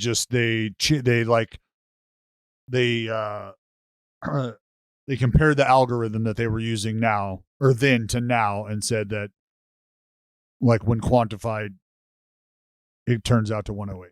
Yeah, like it's 108.1 or something like that. Nolan Ryan. Age 26, win the World Series and get married. How old is he now? 28? 27? I have no idea. So none of this stuff has happened yet. Win the World Series and get married. Age 27, member of Japan WBC team and win MVP. But I think he just means for Japan. I don't even think he means for like Major League Baseball. That was last year. He's 28. Age 28, first son is born. Age 29, throw second no-hitter. Age 30, get most wins by a Japanese pitcher. I don't even know who has that record. Nomo. Okay. Age 31, first daughter is born. So he's just like picking genders. First daughter is born by 31. Age 32, wins second World Series. Age 33, second son is born. Age 34, win third World Series. Age 35, member of Japan WBC team. Age 36, break the strikeout record. Like, you're going to have over 5,000 fucking strikeouts by 36? Right. Dude, this is before he even wanted to be a hitter or even thought it was possible. Right. He wasn't even planning to hit. No. Age 37, first son starts baseball. Age 38, stats drop. Start to think about retirement. Start to think about it at 38. Age 39, decide to retire at the end of season. Age 40, throw no-hitter in my very last game. Age 41, return to Japan. Age 42, introduce the American system to Japan. That's quite the list. But I went back and looked at it on Thursday because I was like, throwing a no-hitter has to be on here somewhere. And it was on there 3 times. He's past due. Yeah. I will love, he probably has like a new list every year or something. His list now is like 80 home runs and well, I mean, fuck, the guy just won 15 strikeouts. games for a team that had a rough year. And he won 15 games for that. Did you see he won MVP for the Angels? No one's talking about that. Well, did you see that he won MVP because it was for he won their best pitcher and their best hitter award. And it wasn't even close. Well, I saw the stat that said he would have the highest OPS and best ERA on 21 out of 30 teams. Yeah, but by all means, give me just a one-dimensional guy. I'd love to see someone follow up with Shohei and be like, all right, that one was high school. Let's get a new one because in it's fine now because a lot of that stuff you still haven't done. Just get out of LA. Number 1, get out of LA. What's number 2? Leave LA. Have a winning season. age 29, winning season. That would be nice. Where do you think he goes? I mean, we're gonna have plenty of time to talk about that, but you know what's so pathetic to watch is Heyman fucking already throwing out the don't count out New York. Don't count out New York. People close to Shohei, but people really close to Shohei. It's like what? So the person 2 people down from Shohei don't know anything. The person standing right next to him knows. This is, I mean, that what? Stop. Is he talking about the Yankees? Yes. No, he don't want to go there. But like if he went to the Mets, I might kill myself. I wouldn't know what to do. It would be like I'm really interested in where a Shohei would land because I think that signals a level of commitment to the future that like there's no fucking around here, which is why the Ohtani in LA thing has always just been it's been everything I've told you it's been. And I'll have you, and you know what? Not to brag. But let's just say that my whole theory, my theorization on why Ohtani landed in LA, why it was LA, the comparability and blah, blah. Let's just say that's made it back to Shohei. And let's just say that I'm a lot closer to being right than I am to being wrong. What about wanting to be on the same team as Trout because everyone called him the best? You got it. Being like, oh, this guy, this your guy, huh? Okay. All right. I'm going to sign with the same team as him, and then we're going to see who everyone's talking about by the end of it. Because how old is Trout? Is he 32? 31? 31, 32.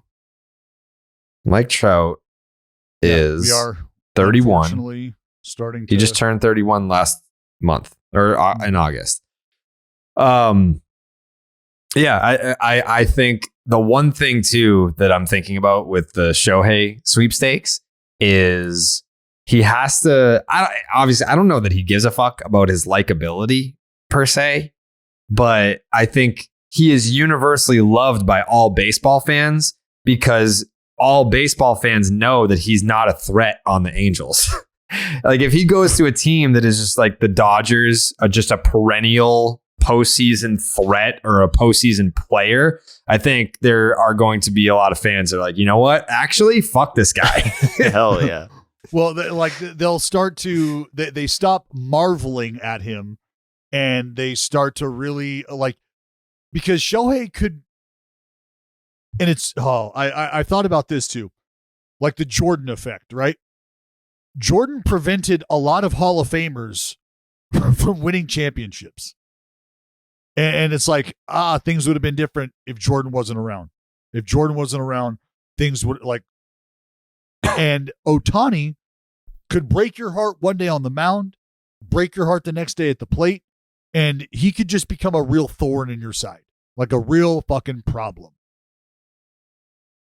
But it takes him being on a team that is committed to a championship window. And it's because he comes along with a little more work than your average player. You do have to pay attention to manipulating the rotation a little bit. You very well may run into a point where he wakes up on a day after he pitches where no problem he should be in the lineup, and he might not feel like he could be in the lineup. And that might be a road you have to be willing to cross when you get to it. That's not on your roadmap when you sign up. And if you can understand that, now you're somebody who kind of moves along a little further in the Shohei sweepstakes. And that could be something that you end up taking yourself out of for that reason. Like, look, we don't have the personnel to move around. I don't know that I want to put other guys in this situation. Like, I don't know that we're prepared to be able to handle the necessary movement here. Like, so for that reason, we're out. You know, it's like a Shohei Shark Tank. Yeah. How cool would it have been if in the late 90s to like the mid 2000s, if A-Rod and Barry Bonds were just on the same team, just doing what they do, but they just were in fucking last place every year. Last place. Well, they're not last place this year, but yeah, very close to it. Yes. If you have a losing record, you might as well be in last place. Like they're not even knocking on the door of making it interesting. No. So I don't know. My fear, and it's a reality now. It's not a fear. It's a reality. Well, and my fear is that by the time Shohei gets to a contender, and then that new team is in a position to win a title or just be in October at all, that's the point that it's like he has to choose one or the other because he's like at a certain age. Don't worry about that because it's gonna be next year. I guarantee you they trade him next year. Well, they're gonna have to. They're gonna trade him next year. So don't even worry. They've already. I mean, next year is already a year too late for Shohei to be an elite, to be the fucking GOAT. No, to be traded. Oh, they should have traded him this year. Yeah, you what don't are you have gonna do? the. You wouldn't even get anything close to fair value in a trade for Shohei. No, better than nothing. You would just absolutely wipe a team clean for Shohei. Like, look at what the Padres had to give up for Juan Soto, and then add like 3-4 more top prospects. Like just one singular team doesn't have the means to acquire Shohei. No, it's like living in a neighborhood where the average median house value is $250,000. And on the end of the street, at the end of the cul-de-sac, you've got a 3-story fucking palatial estate with an acre pond. Like and you're like, hold on, what the fuck? I don't know if that's true at all. What do you mean? Because like, if you trade him next, like, they're in the All-Star break, they're in the trade deadline, like he's only going to have half a season. So like compared to Juan Soto, who has 3 years on a deal, like it's probably like he might get less than Soto in terms of return if it's only half a season. And if the Angels know that he's going to leave because everyone fucking knows it, I can see it getting done. Like I don't see the packages. It might be less than Soto, honestly. No, the idea is so.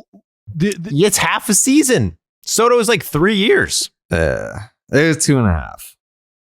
Yeah, I don't know. The idea is you're not going to get the return that as I was saying, in real estate terms. All right, that neighborhood where the average house value is $250,000, and then at the end of the street, the house that's the palatial estate.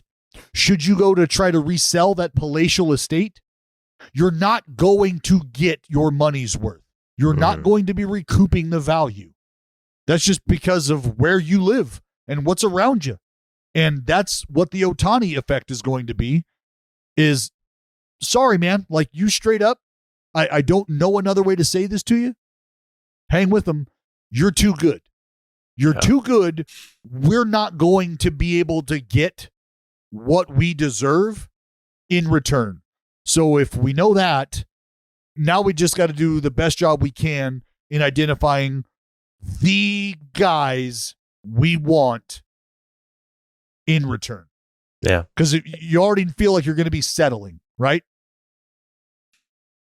It goes both ways. Like you can look at any trade. It's like, what can we get? What do we deserve? If we don't, it's like we're gonna miss out and we're gonna get nothing. But then Shohei, it's like at least we get like 3-4 months of good attendance. That's something. And well, that's a real. Those are real decisions to make. Like what he makes at the gate, what he sells in jerseys.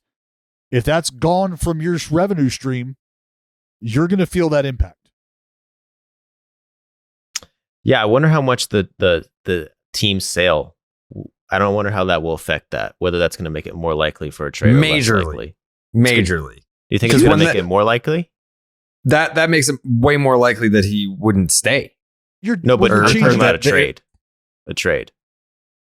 Well, I mean, whoever's calling the shots changes the economics of everything. Because you're talking about economics. What's our future plan? What's our playbook look like?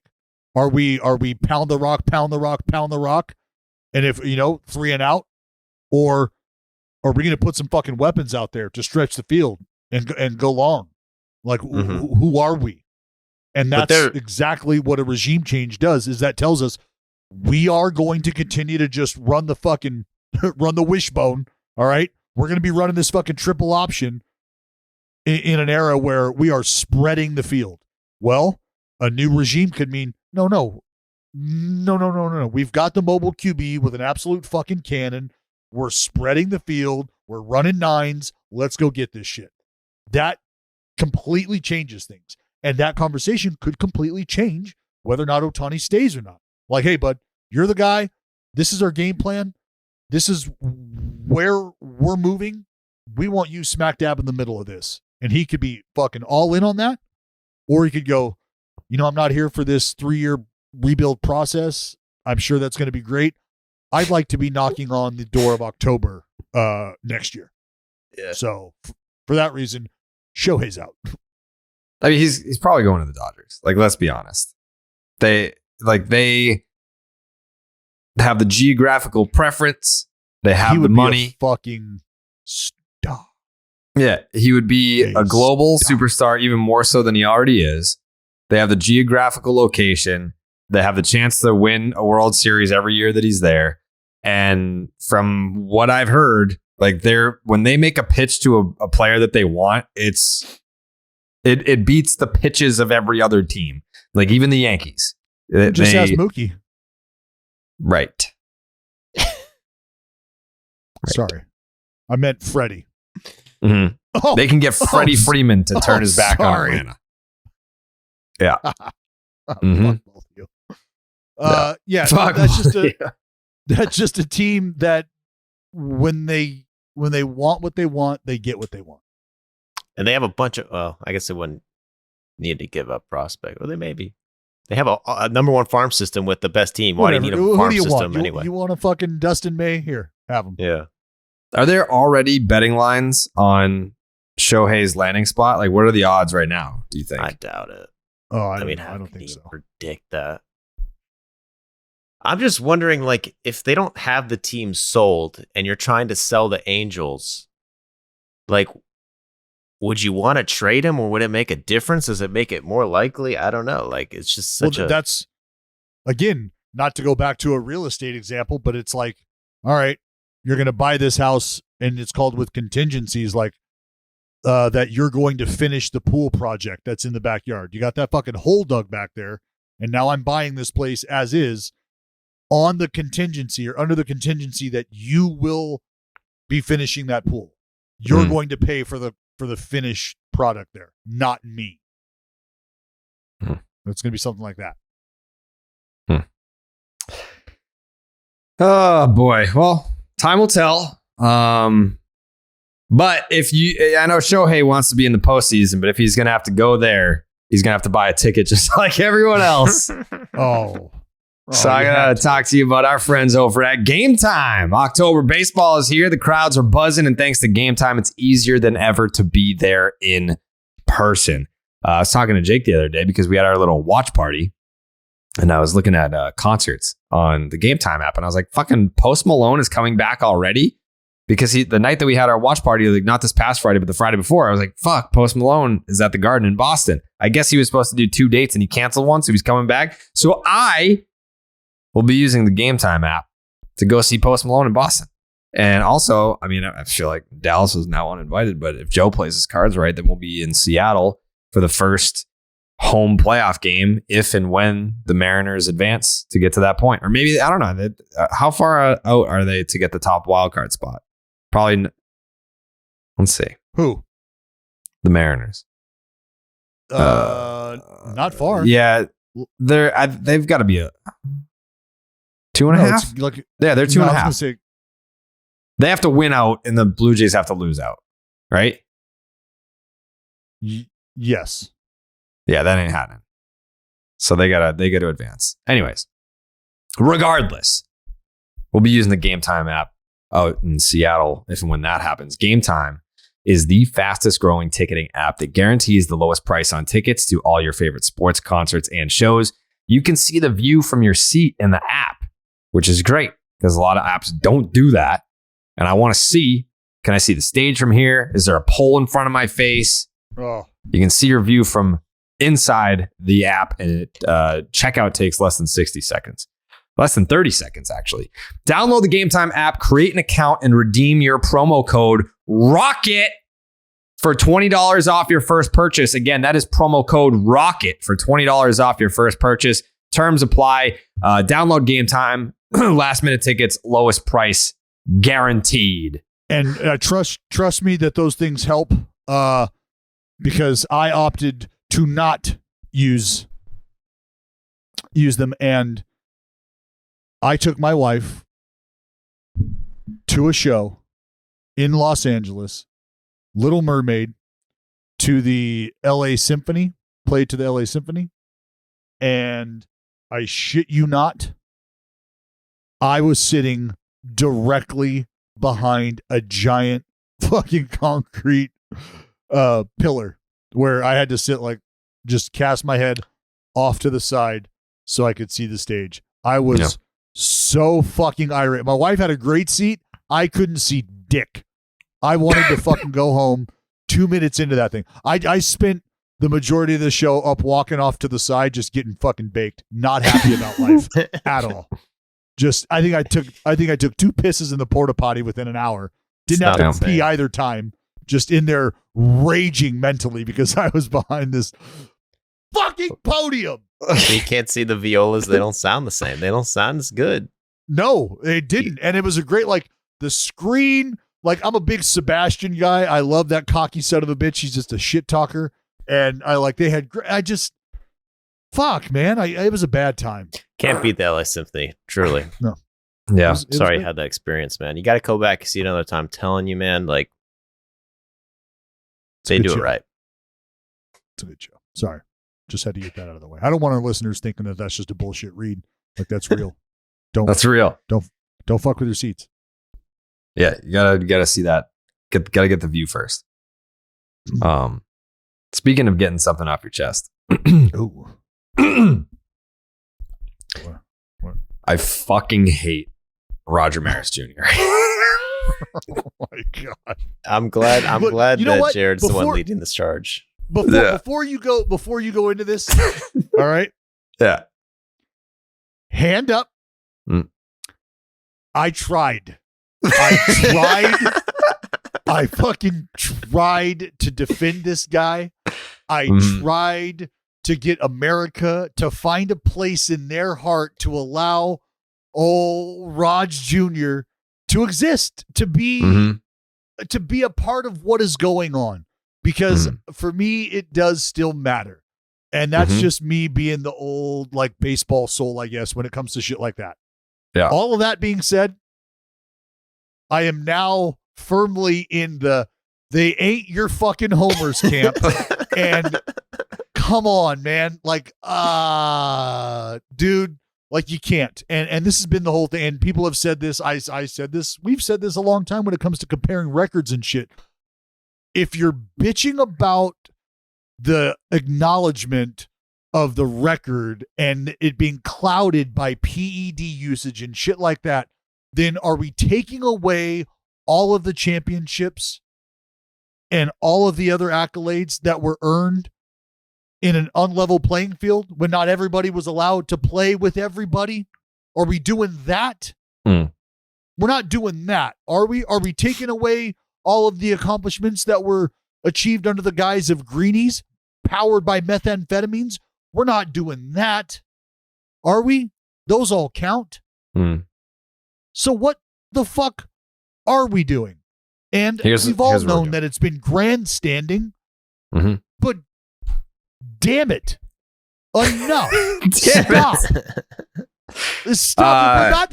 We're not nobody cares that the commissioner acknowledged the separation in home run records because of the length of the season. Nobody's bitching about that. Now we need separate home run records for potential I figured out, Dallas, I figured out why. This guy is such an insufferable fucking idiot. All right. So first things first. Not mine. No, he is. First things first. One of my theories from the last episode has been confirmed. I said, if this fucking asshole's name was Glenn Maris, that he wouldn't be on TV. No one give a fuck what this guy says. No, it's a direct On name Sunday, recognition tie to the record. On Sunday, they showed the Maris family box or whatever. Maris had fucking 4 kids. He's got 3 or 4 siblings.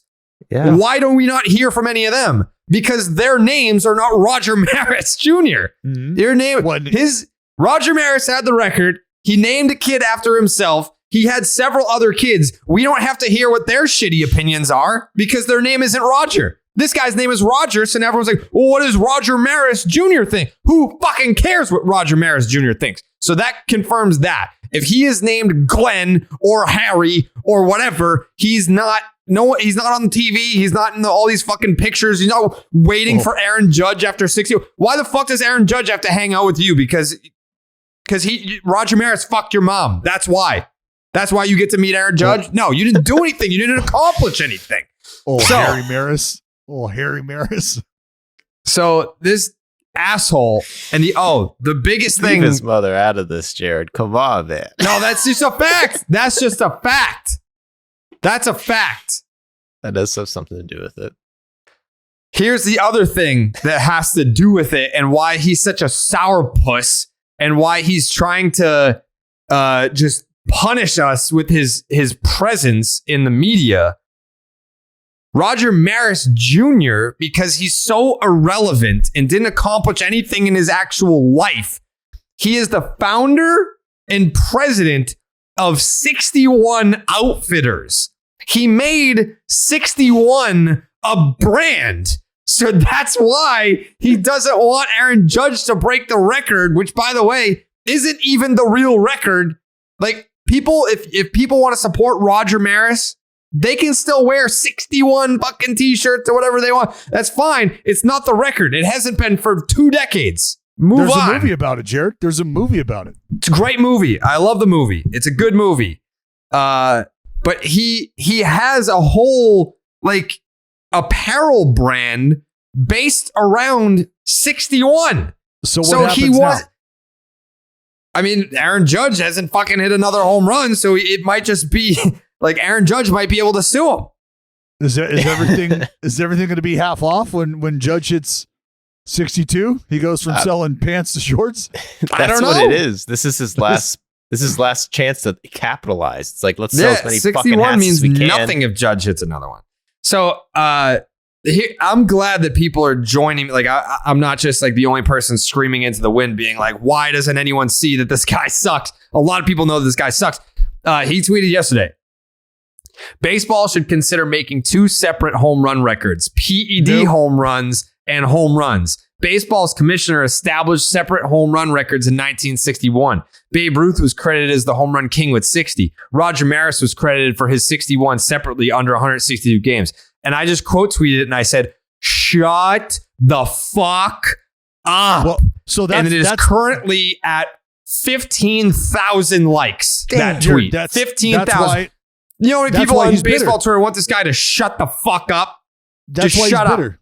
That's why he's bitter, is because his dad's achievement had an asterisk attached to it. Right? Yeah. He wasn't granted the plain as day, unarguable right to the home run title. His dad didn't. But he eventually did. Jared, stop it. Listen to the words that he said out loud that were then written down. Read them again. It's about the acknowledgement and being the sole individual being acknowledged. That's what it's about. He's telling you right there. The commissioner strapped an asterisk to my dad's performance. Mm-hmm. So why can't we separate this one?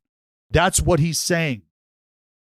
That's what he's saying. And under all of that is, my dad didn't get the recognition that I think, or we now feel, he should have gotten. And that was separated all because he played more games. Well, we don't think that this record that you guys are acknowledging was achieved fairly. So we'd like that one to be acknowledged and separated. That's where he's coming from. But what asterisk asterisk was What attached to? Yeah, what ostrich was Roger Maris's record? What did I miss something? What happened in 1961? It was because Babe Ruth did it in fewer games. Okay, in 154 games as opposed to 162. And I believe, correct me if I'm wrong, was 1961 the first year of 162? 162 games. Okay. Yes.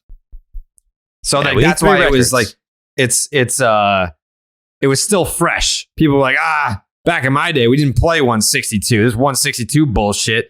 Babe Ruth got to hit his 60 and whatever it was, 154 games. So think about it though. Like, and this is where loser having this conversation though, like if you're being unbiased in this moment, it's just like the runner at second base extra inning rule being introduced and there not being a statistic to acknowledge that earned run being given up, not necessarily being the earned run per se, because, hey, we're just planting that guy out there. I didn't give up the hit or the walk to put him out there. And just not acknowledging that that's a thing. Like, that's where Roger Maris Jr. is coming from. He's like, hold on. Like, homeboy hit 61 homers in 154 games. And my dad did it in 162. And we have acknowledged the difference in those. So is anybody interested in acknowledging the difference in hitting 61 clean? Who acknowledges that, though? I didn't even know that till 2 minutes ago. There's no one cares about that anymore. I had no idea. I had no idea that Babe Ruth's home run record was 152 or 4. And when it happens in that moment, though, what I was getting at is think about that record being broken under that pretense. Like, okay, time. All right, here's game 153. He's got one more game, including today, to catch Ruth in that span. From there, it's under these new rules. So, and there's people who are going to go, oh, well, it doesn't mean as much. I promise you, there's people who are sitting in the train, on the train car, ripping fucking heaters. I don't know, Larry. The fucking George did it in 154. It took old fucking Roger all 162. They gave him more fucking games. I don't know how you tell me George did it in 150 fucking 4, Larry. 154. It took your boy Roger extra games. Why are we calling him the king? It took him more time. You tell me why. Yeah, but in 1961, was Roger Maris Jr. wasn't even alive then. Definitely not. Definitely not. Was he not? What I don't like is I keep seeing people say this is they show videos of him and then people will tweet like, "Okay, let the guy go home. He obviously doesn't want to be there. Obviously, he wants to be there. Yeah, he does. Like, this is his idea." This is probably the last time that we'll ever have to deal with him, though, because if Judge hits 62, then 61 obviously doesn't mean as much. Then the Judge family is going to have to fucking travel around to watch the next slapdick try and hit 63. Well, see, this is where is 61. Does it mean something? And that's what I think the battle is. The battle is still for that number for the Maris family or for Roger Maris Jr. specifically because of the 61 outfitters and blah, blah, blah. If that number that's all it is. This motherfucker's trying to sell hats and t-shirts. Yeah, that's if it becomes so insignificant, that's like Sammy Sosa trying to sell you 63 or 66. 66. Like, hold on. What are those? Like, we know what those are, but why are they cool? Okay, we understand their value. Like, you're the first dude to hit 60 plus 3 times. Okay. That's sweet. But like individually, I don't need 66 merch. I don't need 61 merch. But he thinks that Yankee fans and diehards and things of that nature do. And that's what he's battling for. And he's obviously been shown to an extent that there's a market for it. Otherwise, he wouldn't be going to battle for this. It's crazy. No, there's not really a market for it. Hey, well, we're not talking. The size of the market is one thing. But the fact that he has gone through the process of establishing a merch line that has done well enough for him to keep pumping it out. Do you think it's done well? What? No. Do you think it's done well? 5,000 fucking followers on Twitter. I'm going And based on those what are you're telling all me, in like Jared. the last week, because when we did that segment saying like my mom had more Twitter followers than him, that was because he had like 2,100. So he's like more than doubled up his Twitter followers just in the last week. Bro. No one was buying 61 merch. Dude, No, we've all and it's sold because merch. people- We've all sold merch before. I mean, we know like you're not making fucking millions of dollars selling 61 hats. No chance. Like, dude, the amount of money, like what he's going to every single one of these games. If you add up the ticket price of the value of these ticket prices, it trumps the profit or revenue in any. I mean, hat the he Yankees sold. are definitely front. Obviously, Yeah, but I'm just like, yeah. comparing that. Like, I'm going to start selling fuck Roger Maris Jr. t-shirts. And I bet you that my end of year revenue will be higher than 61. 100%.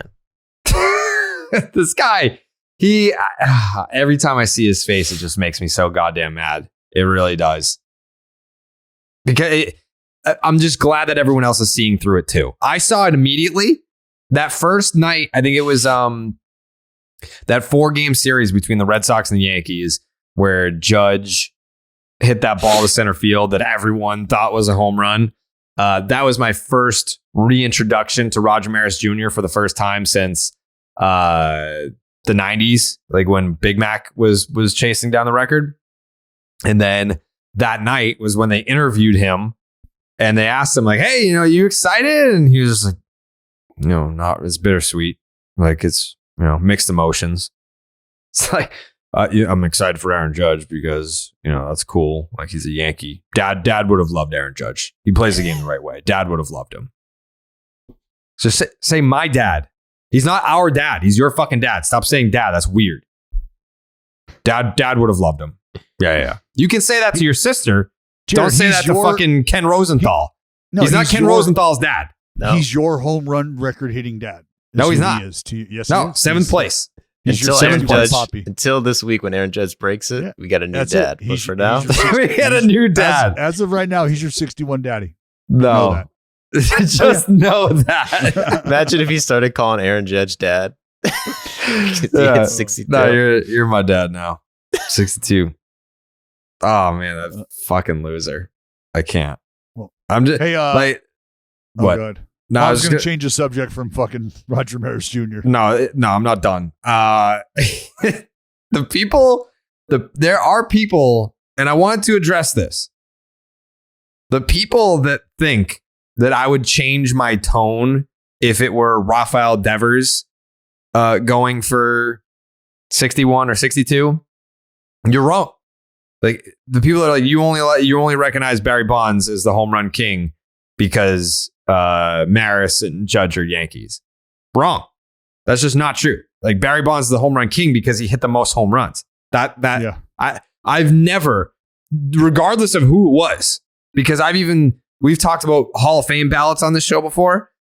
I said I would vote for A-Rod for the Hall of Fame. I don't know how Joey feels, but if he's a no, then I'm the only person on this podcast that would vote for A-Rod for the Hall of Fame. I don't care about Yankee, whatever. I don't have a bias against the Yankees. I don't dislike that team. I have nothing against them. It's just that Barry Bonds hit the most home runs, and you can't take that away from him. And you certainly, if you're Roger Maris Jr., your opinion on the matter does not matter. You hit 0 home runs. 0. Anyways, Dallas. Did we watch the Nolan Ryan documentary? Yeah. I watched Joey, it last have you night. seen that? Nope, haven't seen it. It's on my list. It's on Well, then Netflix. I guess we can't really talk about it. No, we can talk about it. Well, we're going to completely ruin it for Joey. I mean, it's a fucking doc. It's not a movie. So he dies in the end. We ruined it. He's still alive. It's about his playing career. You can look that up on Baseball Reference. Well, I guess, should we not talk about it in case other people have not seen it that are listening to this? It's not a movie. It's a Spoiler documentary alert. about the guy's life. Yeah, I Well, know, but it's still cool. And maybe people are like, well, dude, how about you not fucking break it down so I can watch it for myself? All right, Because fine. You have I you think have there's- until next episode to watch it. I think there's the way it's laid out. Is there? I think we'd be ruining it. Should we be breaking it down? That's what. There's that's nothing. my point. There's nothing in it where it's like, damn. If we were to say something that I'm not happened in talking that about documentary, revealing information, that and then you don't someone know. is watching this documentary, like, damn, I can't believe they fucking ruined that part for me. Well, what if I was like, and at the end of the doc where they blank, it's like, well, I fucking, yeah, no, I knew that, but I didn't, Mhm. I haven't seen the documentary, so I'd appreciate it if you didn't tell me the fucking ending. Right. That's kind of where I was coming from. Yeah. It's a good doc. Yeah. You have until Or next willing- week to watch it. We'll break it down. Yeah, I'll fucking next ruin episode. it for whoever. I've already seen it twice.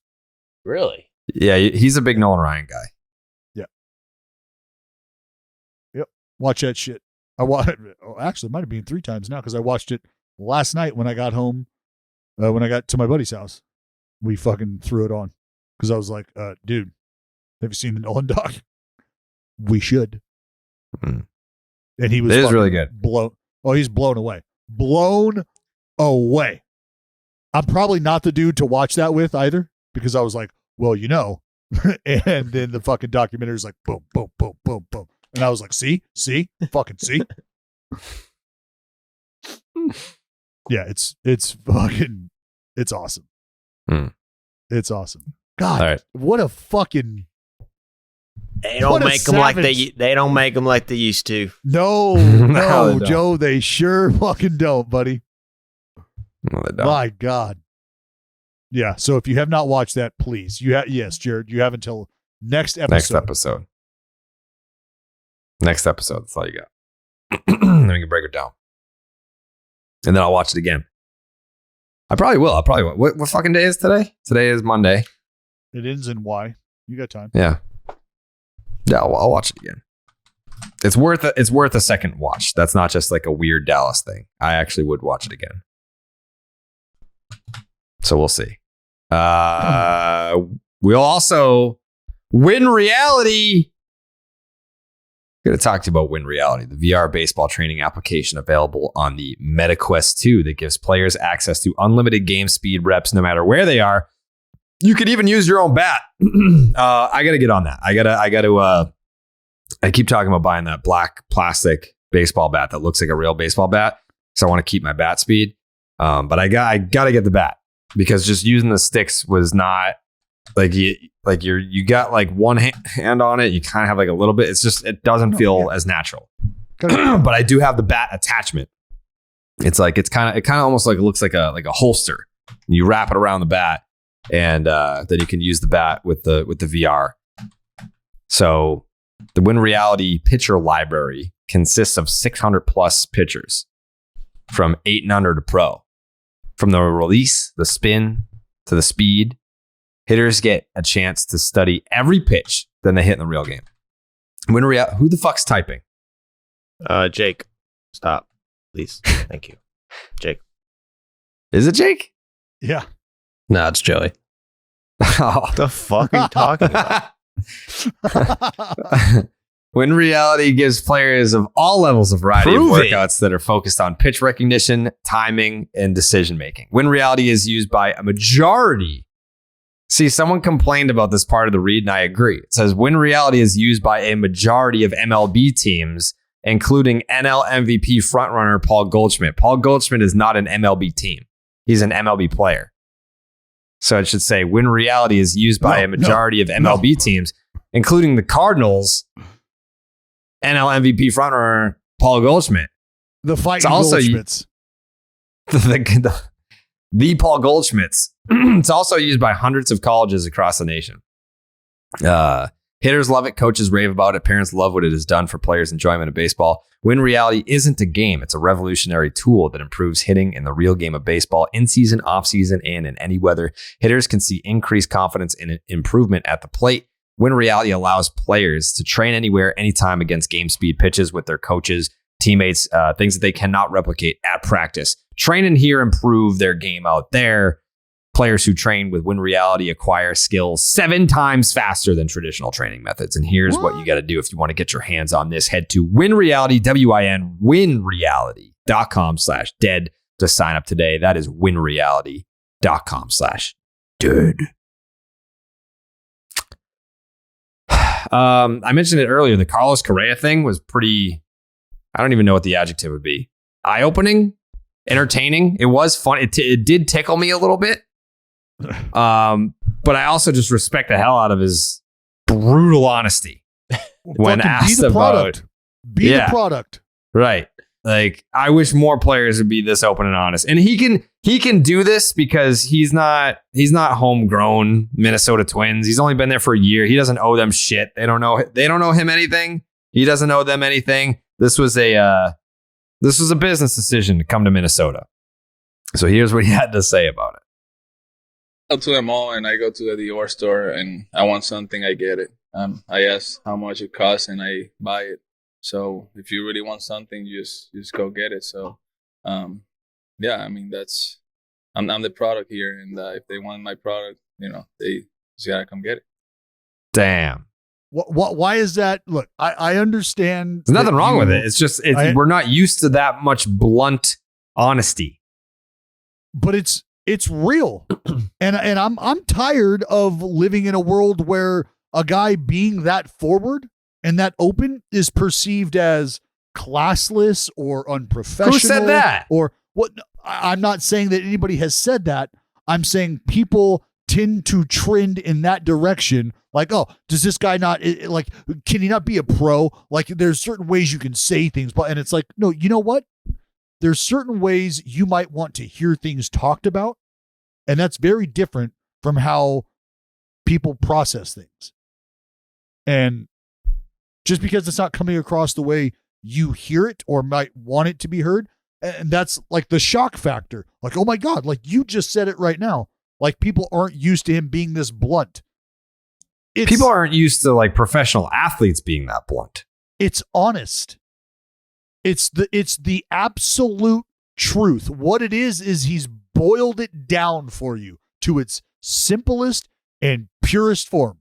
Carlos Correa is Walter Whiting everything about the process that you would want to know. Super clear. Like, I'm being as straight up as possible with you. I am the product. If you want me, come get me. I just explained to you how getting your product works. I gave you an example of how I get a product, and I'm telling you, I'm the product. Ask how much. Ask how much. Check my price tag. Bring me home. Yeah, no, I respect it. I'm just saying that I'm not used to it. I feel like most of us are not used to that. Just I feel like the politically correct answer is usually the path that athletes choose. I'm sure it's the path that agents would recommend their clients to have. Just be like, yeah, you don't want to. Honestly, Jared, I think anymore these days, like, we're getting closer and closer to folks really just understanding how grimy our world actually is on all fronts, whether you want to believe it or not. Mm-hmm. Like, the business side of everything is fucking grimy. Okay. Whether it's becoming the director down at the local community service establishment and how you might have to go about getting that promotion to this. There's that sounds grind. very specific. Well, because I don't know how much grime should go into, giving somebody a job where they want to help their community. But it's like, I think you have some beef with your local community supervisors. Not at all. I had keys to the gym. No complaints here. So that's how you got in, huh? Hey, become the king of Stockton. That's the whole, like. So, yeah, watching business unfold during COVID and over the lockout and the CBA, I think players are more and more just like, let's just call it what it is. You're going to be grimy about this shit.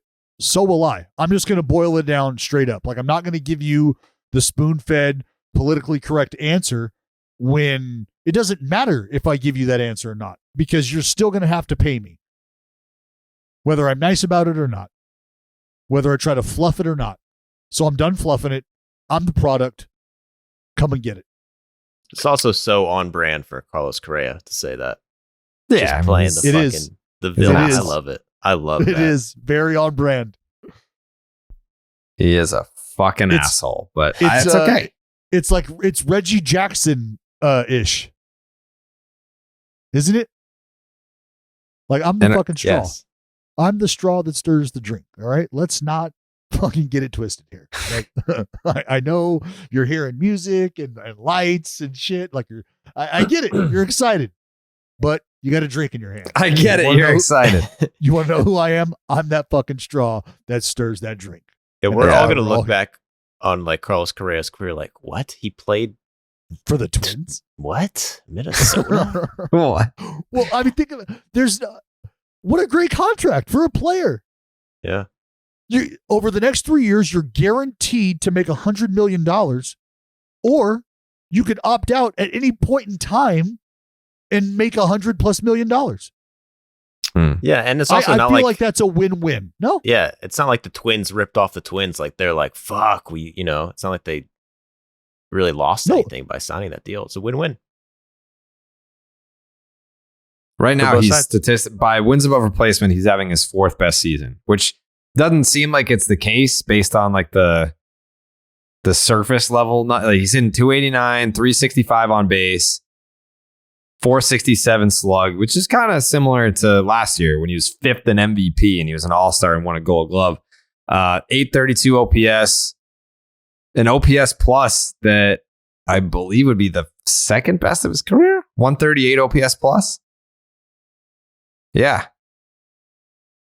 Yeah, and he's got a 5.4 wins above replacement. He's had a couple of 7-win seasons, and then one that was close. 2017 was 6.7. This year, 5.4. So he can opt out, and he will. It sounds like he's telling you, "Hey, I'm going to opt out, and I'm not opposed to coming back to the Twins. But if they want me, they're going to have to pay for it." Which, I mean, I don't even know why that part needs to be said because they just did pay for it. Like, what was he making? Like $35 million? Yeah, I think 30. 35 won this year. So for But that kind of he's production, looking for a long-term deal. That's his whole thing. fine, just go get comparison it. sake. But for right now, Who would you have rather paid $35 million to this year? Shohei Ohtani, or would you have rather paid Shohei Ohtani $35 million or Carlos Correa $35 million? why even? What's the comparison? I'm just asking a simple question. Shohei? Why is Shohei even in that conversation? I don't get it. I'm just asking a simple question because we're kicking around average annual value. Well, And Shohei's not going to get his true value in arbitration. That never Well- happens. All I'm saying, I'm just average annual value, earning power, production, throwing it out there to be digested. That's all. You said Carlos Correa is having his 4th best season, Mhm. which goes without saying, his 4th best offensive season, because that's all we talk about with Carlos Correa and the position he plays. And yes, granted, defense factors in, but we're not talking about compensation to the extent defensively that we are offensively when it comes to Carlos Correa. So making $35 million, playing shortstop, premium defensive position, performing the way he did offensively, I'm just asking, is what Shohei Ohtani does on the mound his defensive spot, and what Shohei Ohtani is capable of at the plate, his offensive spot. If you're giving Carlos Correa $35 million to do what he did offensively, and you take what Ohtani did offensively and compare those, and then you factor in what Ohtani did on the mound. Do we have to That's make where- everything about Ohtani? This is why people hate him. This is why people turn on Ohtani. Turn on him. Don't care. He's the same war. Ohtani has the same pitching war as Correa has offensively. I don't know who's going to give. How old is he? Is he 30 yet? He is 28. Okay. And he just turned 28. So he'll be Who, Correa? next year will be his age 28 season. So he definitely has that in his favor to For get sure. 10 years? Does he get 10 years? I don't think so. Mm. I think Correa's back issues have enough to I mean, 6, 7? Yeah. I mean, it's a busy shortstop market, though. It's a busy one out there. And you've also got teams that have a shortstop of the future in their system. I'm a free agent. See those hands? What happened to the sunglasses? That guy's gone. It's cloudy out. Oh, That guy's gone. Hey, Waino, Yachty. yeah.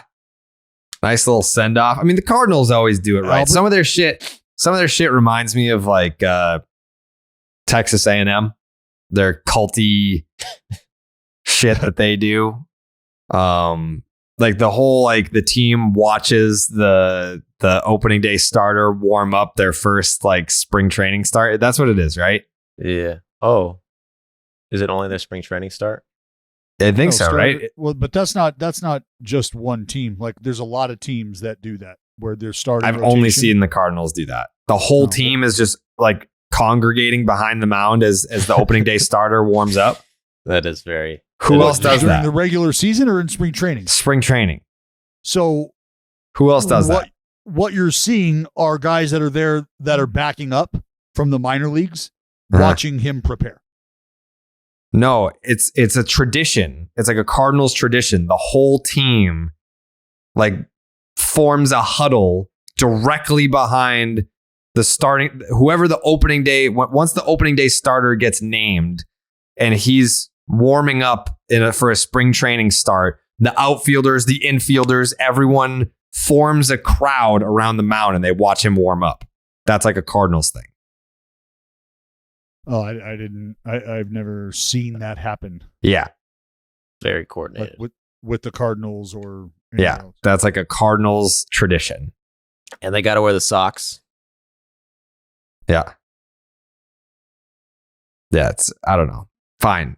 Well, I thought it was very nice that that they found the moment, found a way to have Albert and Waino and Yachty all acknowledged at the same time. Yeah. I think that was really cool. Yeah, that was very when Pettit and Jeter took out Mo. Yeah. Yep. Was Bernie there still? No. No. Oh, Posada. Posada was still there. They always, what the fuck? Why wasn't Bernie part of the core four? It was no, it was fucking Jeets and Pettit and Mo and Posada and fuck Bernie. Why? Bernie came up a little bit before, man. But he was still a big part of that core. But he wasn't there. He wasn't with that smaller group. But he is honestly one of the most underrated players. Underrated I agree. Yankees in Yankee history. Yeah. Did they retire his number? I feel like you have to have a good half season to get your number retired by the Yankees. Yeah, well, they're talking about retiring Matt Carpenter's number, aren't they? Yeah. I mean, they retired Roger Maris's number. That's insane. He had one fucking good year there. He really did. They'll retire anyone's number. Well, they just did it to someone worse than that this year. Paul O'Neill. Yeah, Paul O'Neill. Not call him bad. He's not bad, but You definitely just did. You just did. Well, then, all right, I'll double down. He fucking sucks. Yeah. If I see him, I'm beating his ass. Yeah, you are. Dork. Yeah, they go overboard. I'm surprised that they still have usable numbers in that franchise. Literally will just retire anyone's number. They would have retired. They legitimately, I'm not even joking, Dallas. They probably would have retired your number just for throwing a perfect game. I would have declined. I don't think you get to make that call. Who do you think you are, Roger Maris Jr.? You can just make up baseball rules. Yeah, absolutely. I wouldn't have had number 51. Bernie stole it. Yeah, that's true. I would have been a fucking 98 or something. Yeah. I mean, they've got to retire all three of those numbers, right? They're going to have if they all retire together. They're all going to retire together. They're all That's going to the Hall overwhelming. together. But I feel like if you're the How Cardinals, cool would that be? How cool would that be if they all go in the Hall together? Yeah, I mean, there's going to be some balloting issues there, like who's a first ballot, who's not. But that would be really cool. I mean, they can definitely. What do they call it? What the Cardinals Hall of Fame? What do they call it? You get like a red jacket, Oh yeah. Oh yeah, like the inner circle type deal. yeah. Your Ring of Honor. Yeah, Oh yeah, they're definitely. that's pretty cool. Like out of all the teams' Hall of Fames, I would put the Cardinals right up there with one of the coolest team Hall of Fames to Yeah, get because into. they got a fucking jacket on. They got a jacket. So you said the red jacket. I just have pictures in my head. Red jacket. Yeah. Whoa. Anytime you see a jacket that's like a different color, you're like, whoa. Yeah, Masters. yeah, It's a little different. yeah. Like they'll put anyone in the Yankee Hall of Fame. Like Shane Spencer's in the Yankee Hall of Fame, probably. In the Monument Park, man. We should go in there and steal them. The monuments. Yeah, aren't all the players buried on there? Monument Park. You know, in the old days, they used to have the Monument Park in the fucking In play. field. Yeah. In play. So crazy. Mm-hmm. How stupid is that? Well, just like Tal's Hill, Astros. At least like you can run up a hill. Who the fuck wants to run into a copper monument while they're trying to catch a fly ball? Well, Tal's Hill, the light standard in center field was in fair territory too. They had a pad around. No, the it was base a of pole. It was a flagpole. Big pole. Or yeah, flat, whatever it fucking was. Yeah, it was a pole. That's what I just said. Two wrongs. You said it was a don't make light right. stand. Light stand. Or I meant pole, whatever kind of pole. Like I didn't A know light if it was a stand's a type light of pole, pole. flag pole, whatever, a fucking pole out there in the middle of the fucking field. Yeah. But at least if you're running uphill, you have like a warning track. So it's like it slows you down to run uphill. So you're not just going to run full board into a fucking pole versus putting a monument in the middle of multiple monuments in play in center field. That's I figure they're deep the enough. stupidest thing I've ever heard of in my life. Nobody's It is tracking crazy. back there. Dude, there's a video of because the ball can go behind the monuments. Right. Yeah. There's like room behind it, so there'd be balls back there. You have to run around. That's Run around, insane. Oh, Yogi. Dude, it was like that till like the 80s, I think. No. Yes, 70s, 80s. No. Full colored. Wasn't just a Polo Grounds. It was old Yankee Stadium. The monuments in play during the 70s? Yes, That at can't be least. right. At least. Look at my last video or 2 videos ago. On YouTube? Don't Okay, you watch? baseball, the most dangerous. Baseball is more dangerous than ever. I mentioned that. There's a little clip. Center fielder. Ball goes back there. Has to run around. Monuments in play. What a catastrophe. To just run out there and be like, oh, how did no one get seriously injured? I think it was far as fuck away. I think center field was far as fuck, but Yeah. it wasn't like Like Polo you were Grounds never far. gonna run full board into them. That's what I said. You're not tracking back there. But the balls can't get there. Get stuck behind a gravesite. It's bad luck. That is so stupid. That is so stupid. It's the Yankee way, baby. Does no one hit a home run into center field? You can. Oh my God. What is this? All the monuments from Bobby Mercer as he chases down a long drive during the early 1970s at the old Yankee Stadium. Like he's tracking a ball pretty much to the warning track, misses it. It goes right of the monuments, and he has to climb between them to go get the ball. That is the dumbest shit ever. Wow. Yeah, it Make it was- interesting. 461. That's not 463. that. That's not impossibly far. Yeah. Like Back then Adam it Dunn was. would have been putting him off the monuments all day. Well, not fucking Wee Willie Keeler. Who? Exactly, Jared. That's the point. God. Our next partner has a product that I use literally every day. I started taking AG1 because I wanted better gut health and more energy, and now I've been on it for a few weeks and I feel great. So what is it? With one delicious scoop of AG1, you're absorbing 75 high-quality vitamins, minerals, whole food source superfoods, probiotics, and adaptogens to help you start your day right. Doing 4 podcasts a week. I'm watching every single game every single night. We're doing live streams. It is tiring waking up. Taking my AG1 gives me the energy that I need to perform all these tasks every single day. It is a 7-day grind. It's got all my vitamins and minerals that I need in an easy 1 scoop serving. And now that I'm on the road more, especially during the playoffs, I bring the to-go packs with me for the early wake-up calls. It costs you less than $3 a day. You're investing in your health, and it's cheaper than your cold brew habit. Supports better sleep quality and recovery. And right now, it's time to reclaim your health and arm your immune system with convenient daily nutrition. It's just 1 scoop and a cup of water every day. That's it. No need for a million different pills and supplements to look out for your health. And to make it easy, Athletic Greens is giving you a free 1-year supply of immune-supporting vitamin D and 5 free travel packs with your first purchase. All you have to do is visit athleticgreens.com/Jared. Again, that is athleticgreens.com/Jared to take ownership over your health and pick up the ultimate daily nutritional insurance. Oh boy. Just a little check-in right here because there was some shifting. If the playoffs started today, which they start, when is the official first day of the playoffs? Is it Friday, the right? 7th? Friday? Friday. Oh, Friday. baby. I can't wait. Yeah, and it's great because all 3 games, all in a row, no days off. We're going to know by the end of the weekend what's popping.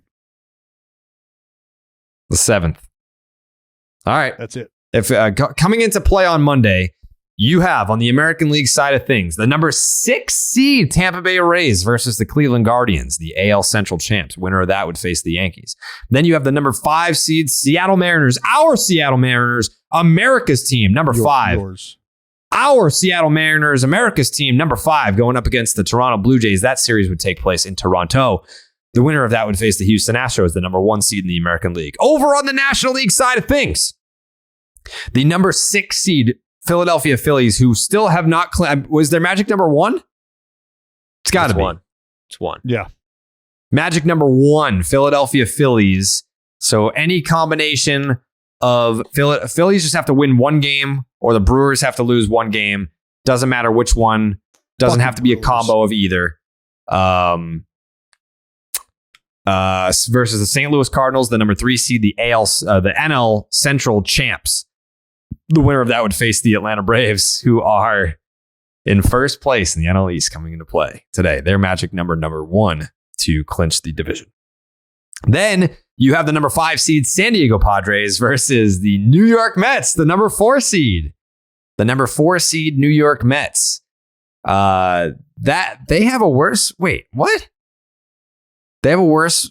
Oh, okay. Because the Mets have a better record than the Cardinals, but the Cardinals won the division and the Mets are a wild card team. That's why they are the 4 seed and the Cardinals are the 3 seed. So you would have the number 5 Padres versus the 4 seed Mets. The winner of that series would play the Doyers, the number 1 seed. Yeah. Oh.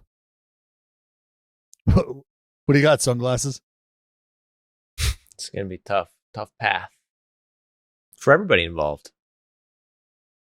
Early predictions in the Tampa Bay Cleveland series. All I can say right now. You know what? Hold on. What? We could hold off on predictions because series starts Friday. Let's hold off. Let's hold Thursday? off. Okay. Yeah. All right. We'll record Thursday to drop on Friday morning, which is day 1 of the playoffs. Let's hold off on predictions for right now. All right. But I just it just hit me. It just hit me right now that Tyler Glasnow is pitching at Fenway Park tonight. So I think I'm going to, after this podcast, I'm going to shower up and walk over to Target and buy an industrial sized gallon of some peanut butter, some lotion, and head on over to Fenway and we'll take in some of that action tonight.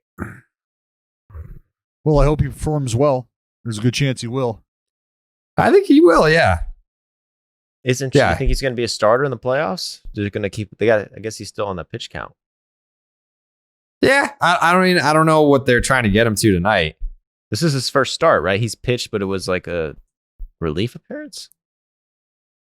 Tyler Glasnow. I remember that. He might have started, but he only pitched 1 or 2 innings. He pitched 3 innings, and he started the game. He only gave up 2 hits. One of them was a fucking cock shot. I think it was the kid's first big league homer. 3 innings, 2 hits, 1 earned run, 3 strikeouts. Gave up a bomb. But welcome to the bigs, kid. Yeah, he threw 50 pitches, so he could probably do like 65 tonight. And it's gonna be light work. Like, it's gonna be easy. He might throw 65 pitches and throw like 5 innings. We suck. It's a rebuild. It's a rebuild? Yeah. Honestly, get your jabs in now, because the Red Sox are going to be dropping their huge cocks this offseason. You think so? You really think they're going to spend a lot? Yes. They are not happy here at old 4 Jersey Street. They're embarrassed. And they're mad. Well, that's the Red Sox strategy, is to only be good every other year. No, our strategy is to finish in last place, win a World Series. Finish in last place, win a World Series. And it works. It's foolproof. I don't know why more teams don't try it. It works every time. It's tough to win with a target on your back. You going into the Fenway, they weren't even good last year, dude. Mm-hmm. Yeah, that's what it is. It's like they finish in last place, the teams just underestimate them, and the next thing you know, they win 118 games in a World Series title. Pretty smart. Dallas laughing like that. That's not what fucking happens with like the last decade and a half. Fucking idiot. That's exactly what they want you to think. They want you to laugh at the idea that that's what they're doing. They want you to be like, yeah, of course, that's what they're doing. Yeah, sure. Next thing you know, World Series champs again. Title number 5. That's crazy. Next one's number 5. I'm excited for that one. Dude, I think if they win another World Series, they might do like a fever pitch, but with Jared, main character. I think you're getting to that level. That would be cool. I mean, there should be, at the very least, there should be a documentary about my life. No one would believe it. Yeah, why not? Everybody's signing up for that.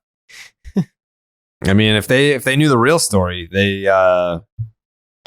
people wouldn't believe it, brother. Yeah, that story costs a lot of money, though, man. That's the problem. Yeah, do you see Mike Tyson was rip shit because that new Hulu show about his life? He was like, yeah, they like used me. They didn't.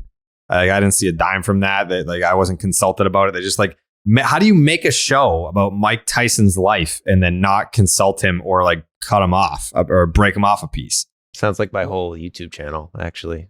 So, sounds like it's pretty fair to me.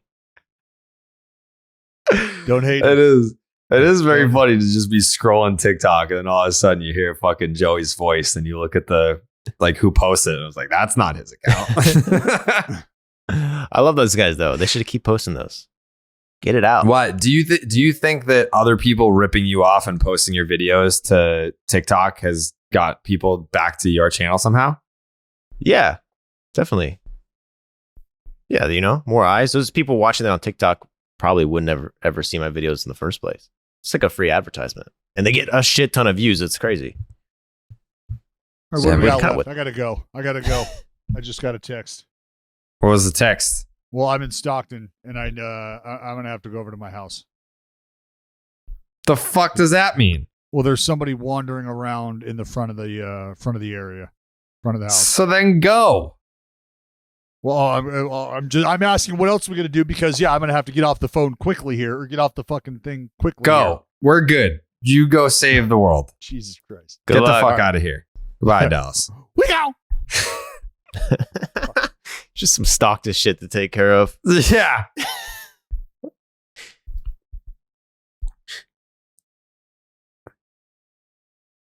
What? It's probably just a crackhead. Yeah, we may never see Dallas again. Mm-hmm. You'll see me on the news. Yeah. Could have been a crackhead. Got a hold of the wrong stuff. All right, Dallas. This is 51. Sounds like a great time to talk about Freshly.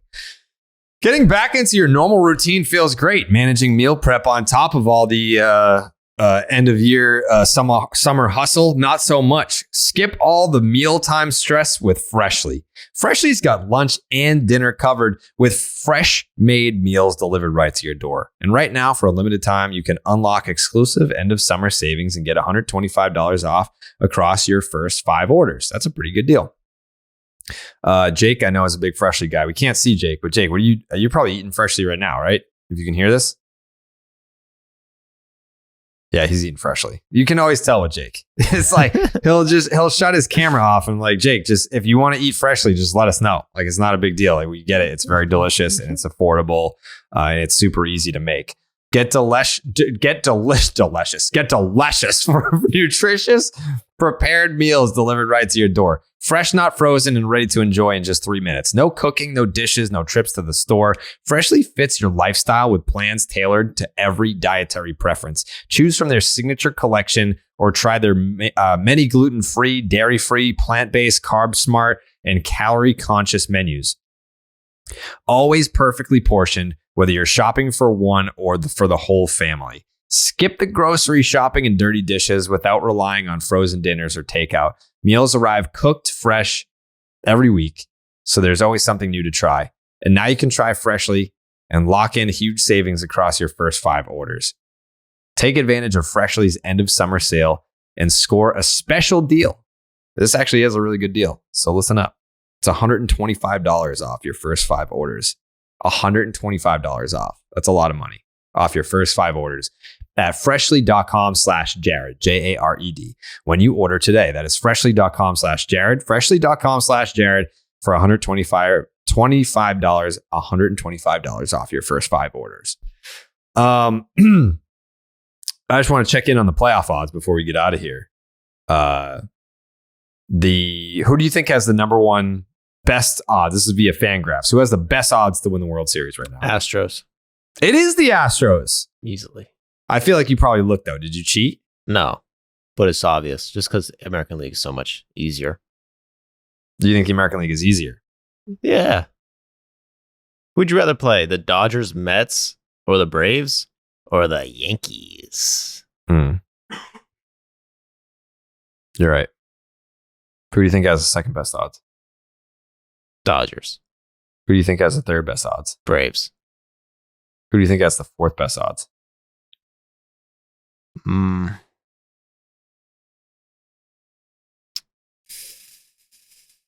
The fourth best odds, Toronto?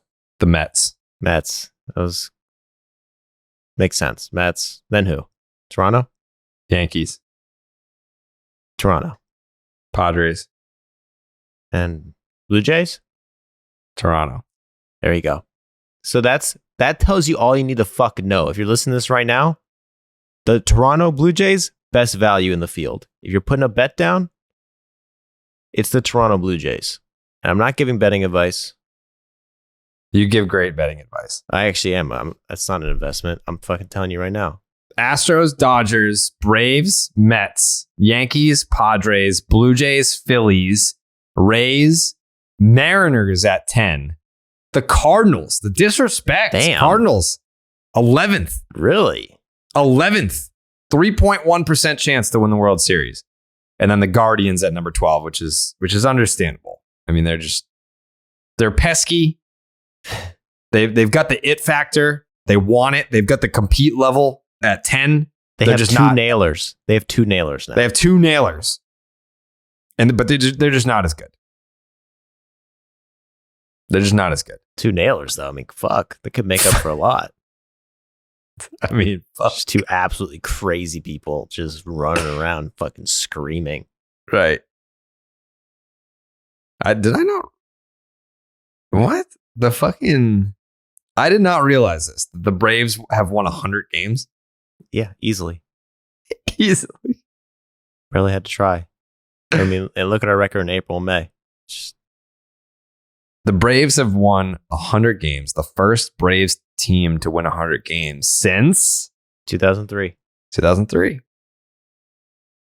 Damn, dude. The 2022 Braves had the worst 50-game record of any team that went on to win 100 games. Makes a lot of sense. we were tired from the World Series, all the celebrating. Mm-hmm. It was cold in Atlanta, man. Those last few games. The Braves were 23-27 this year, and they won 100 games. Bro, I remember that. I remember we had a series where we turned it around. I remember thinking like, almost being like it's over, like the season, because no one really panicked until that one series against the Diamondbacks. They had a 4-game series, lost the first 2 games, choked them, played like shit, and I was like, that's probably it. And then I looked at our schedule. It was just like the easiest 14 games ever. 14 in a row. Turned everything around. Yeah. They were 23-27. The worst winning percentage of all time through 50 games for a team that went on to win 100 games. The next 2 are both Oakland A's teams. Oh, wait. It says my computer is not allowing Riverside to record. Please refresh to record. Yeah, I just got the same message. Just hit refresh. The 2002 and the 2001 Oakland A's teams both were 24-26, and they both went on to win more than just 100 games. 102-60, 103-59. Yeah. But a few of these teams won the World Series. Yeah. Good for them.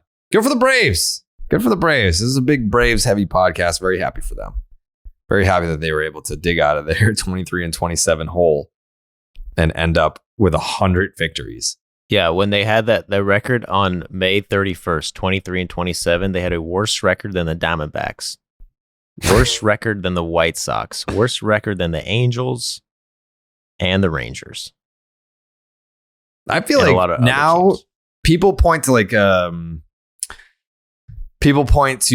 Nationals in 2019, what their record was, and then what they ended up going on to win the World Series and everything. I think teams will point to the Braves now.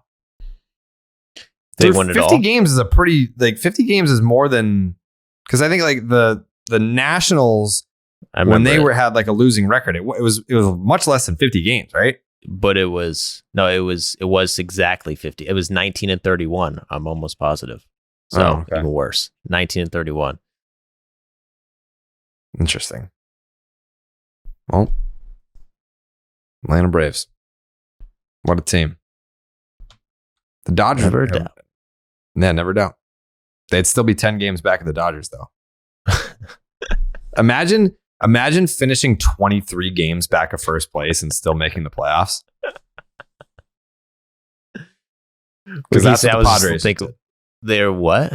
20 games back. Yeah. 23.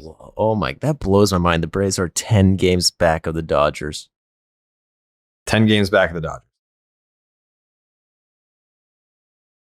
Padres. The Atlanta Braves, the fact that the San Diego Padres are making the playoffs 23 games back.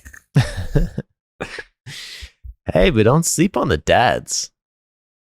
Yeah, I mean, I feel like a lot of people are sleeping on the dads, for being honest with each other. I don't blame them, but at the same time, they have the names, man. They can, do you think they have a decent chance to beat the Mets? Yeah. Why not? I don't think it's like I don't think they're going to be favored. I don't think that it's likely. But if they did win that series, would I be like, holy shit, can't believe it? Like the only way I would feel that way this postseason is if like the Guardians beat the Astros. Then I'd be like, what the fuck? Yeah. But it's like if you line them up like mano a mano, and it's not even about the Mets. You could say this about a lot of teams going against the Padres, like especially in a 3-game series. You got Yu Darvish and Joe Musgrove going up 1-2. Both have a 3 ERA, basically. Mm-hmm. I mean, that's essentially DeGrom and Scherzer, just based on stats. And then you look at their lineup with Machado, Juan's fucking Soto. The Crone Zone. I mean, you can't tell me this lineup is that much worse than the Mets. Yeah. I guess we'll find out. All right. Enjoy your last week of regular season baseball in the 2022 Major League Baseball season. We'll be back on Friday. The first game, the first day of postseason play. Are you excited, Joe? I can't wait. Yeah. You're going to have a day off on Friday. Yeah, I'll be chilling. I'm going to watch all these games. Yeah. You're be watching the games, but you can basically just kick back, relax, and be like, yeah, my team's not playing. I'm in the same boat as you. My team's not playing either. Yeah. Yeah, hell yeah. Well, don't jinx it, man. Don't jinx it, buddy. A lot of work to do. Who are the Braves playing? Marlins. And then who are the Mets playing? Nationals. A couple of shitbag teams. Might just go over there just to boo them. Get in their kitchen. All right. We'll be back on Friday. Play out the string. October baseball's here. See you Friday. We out.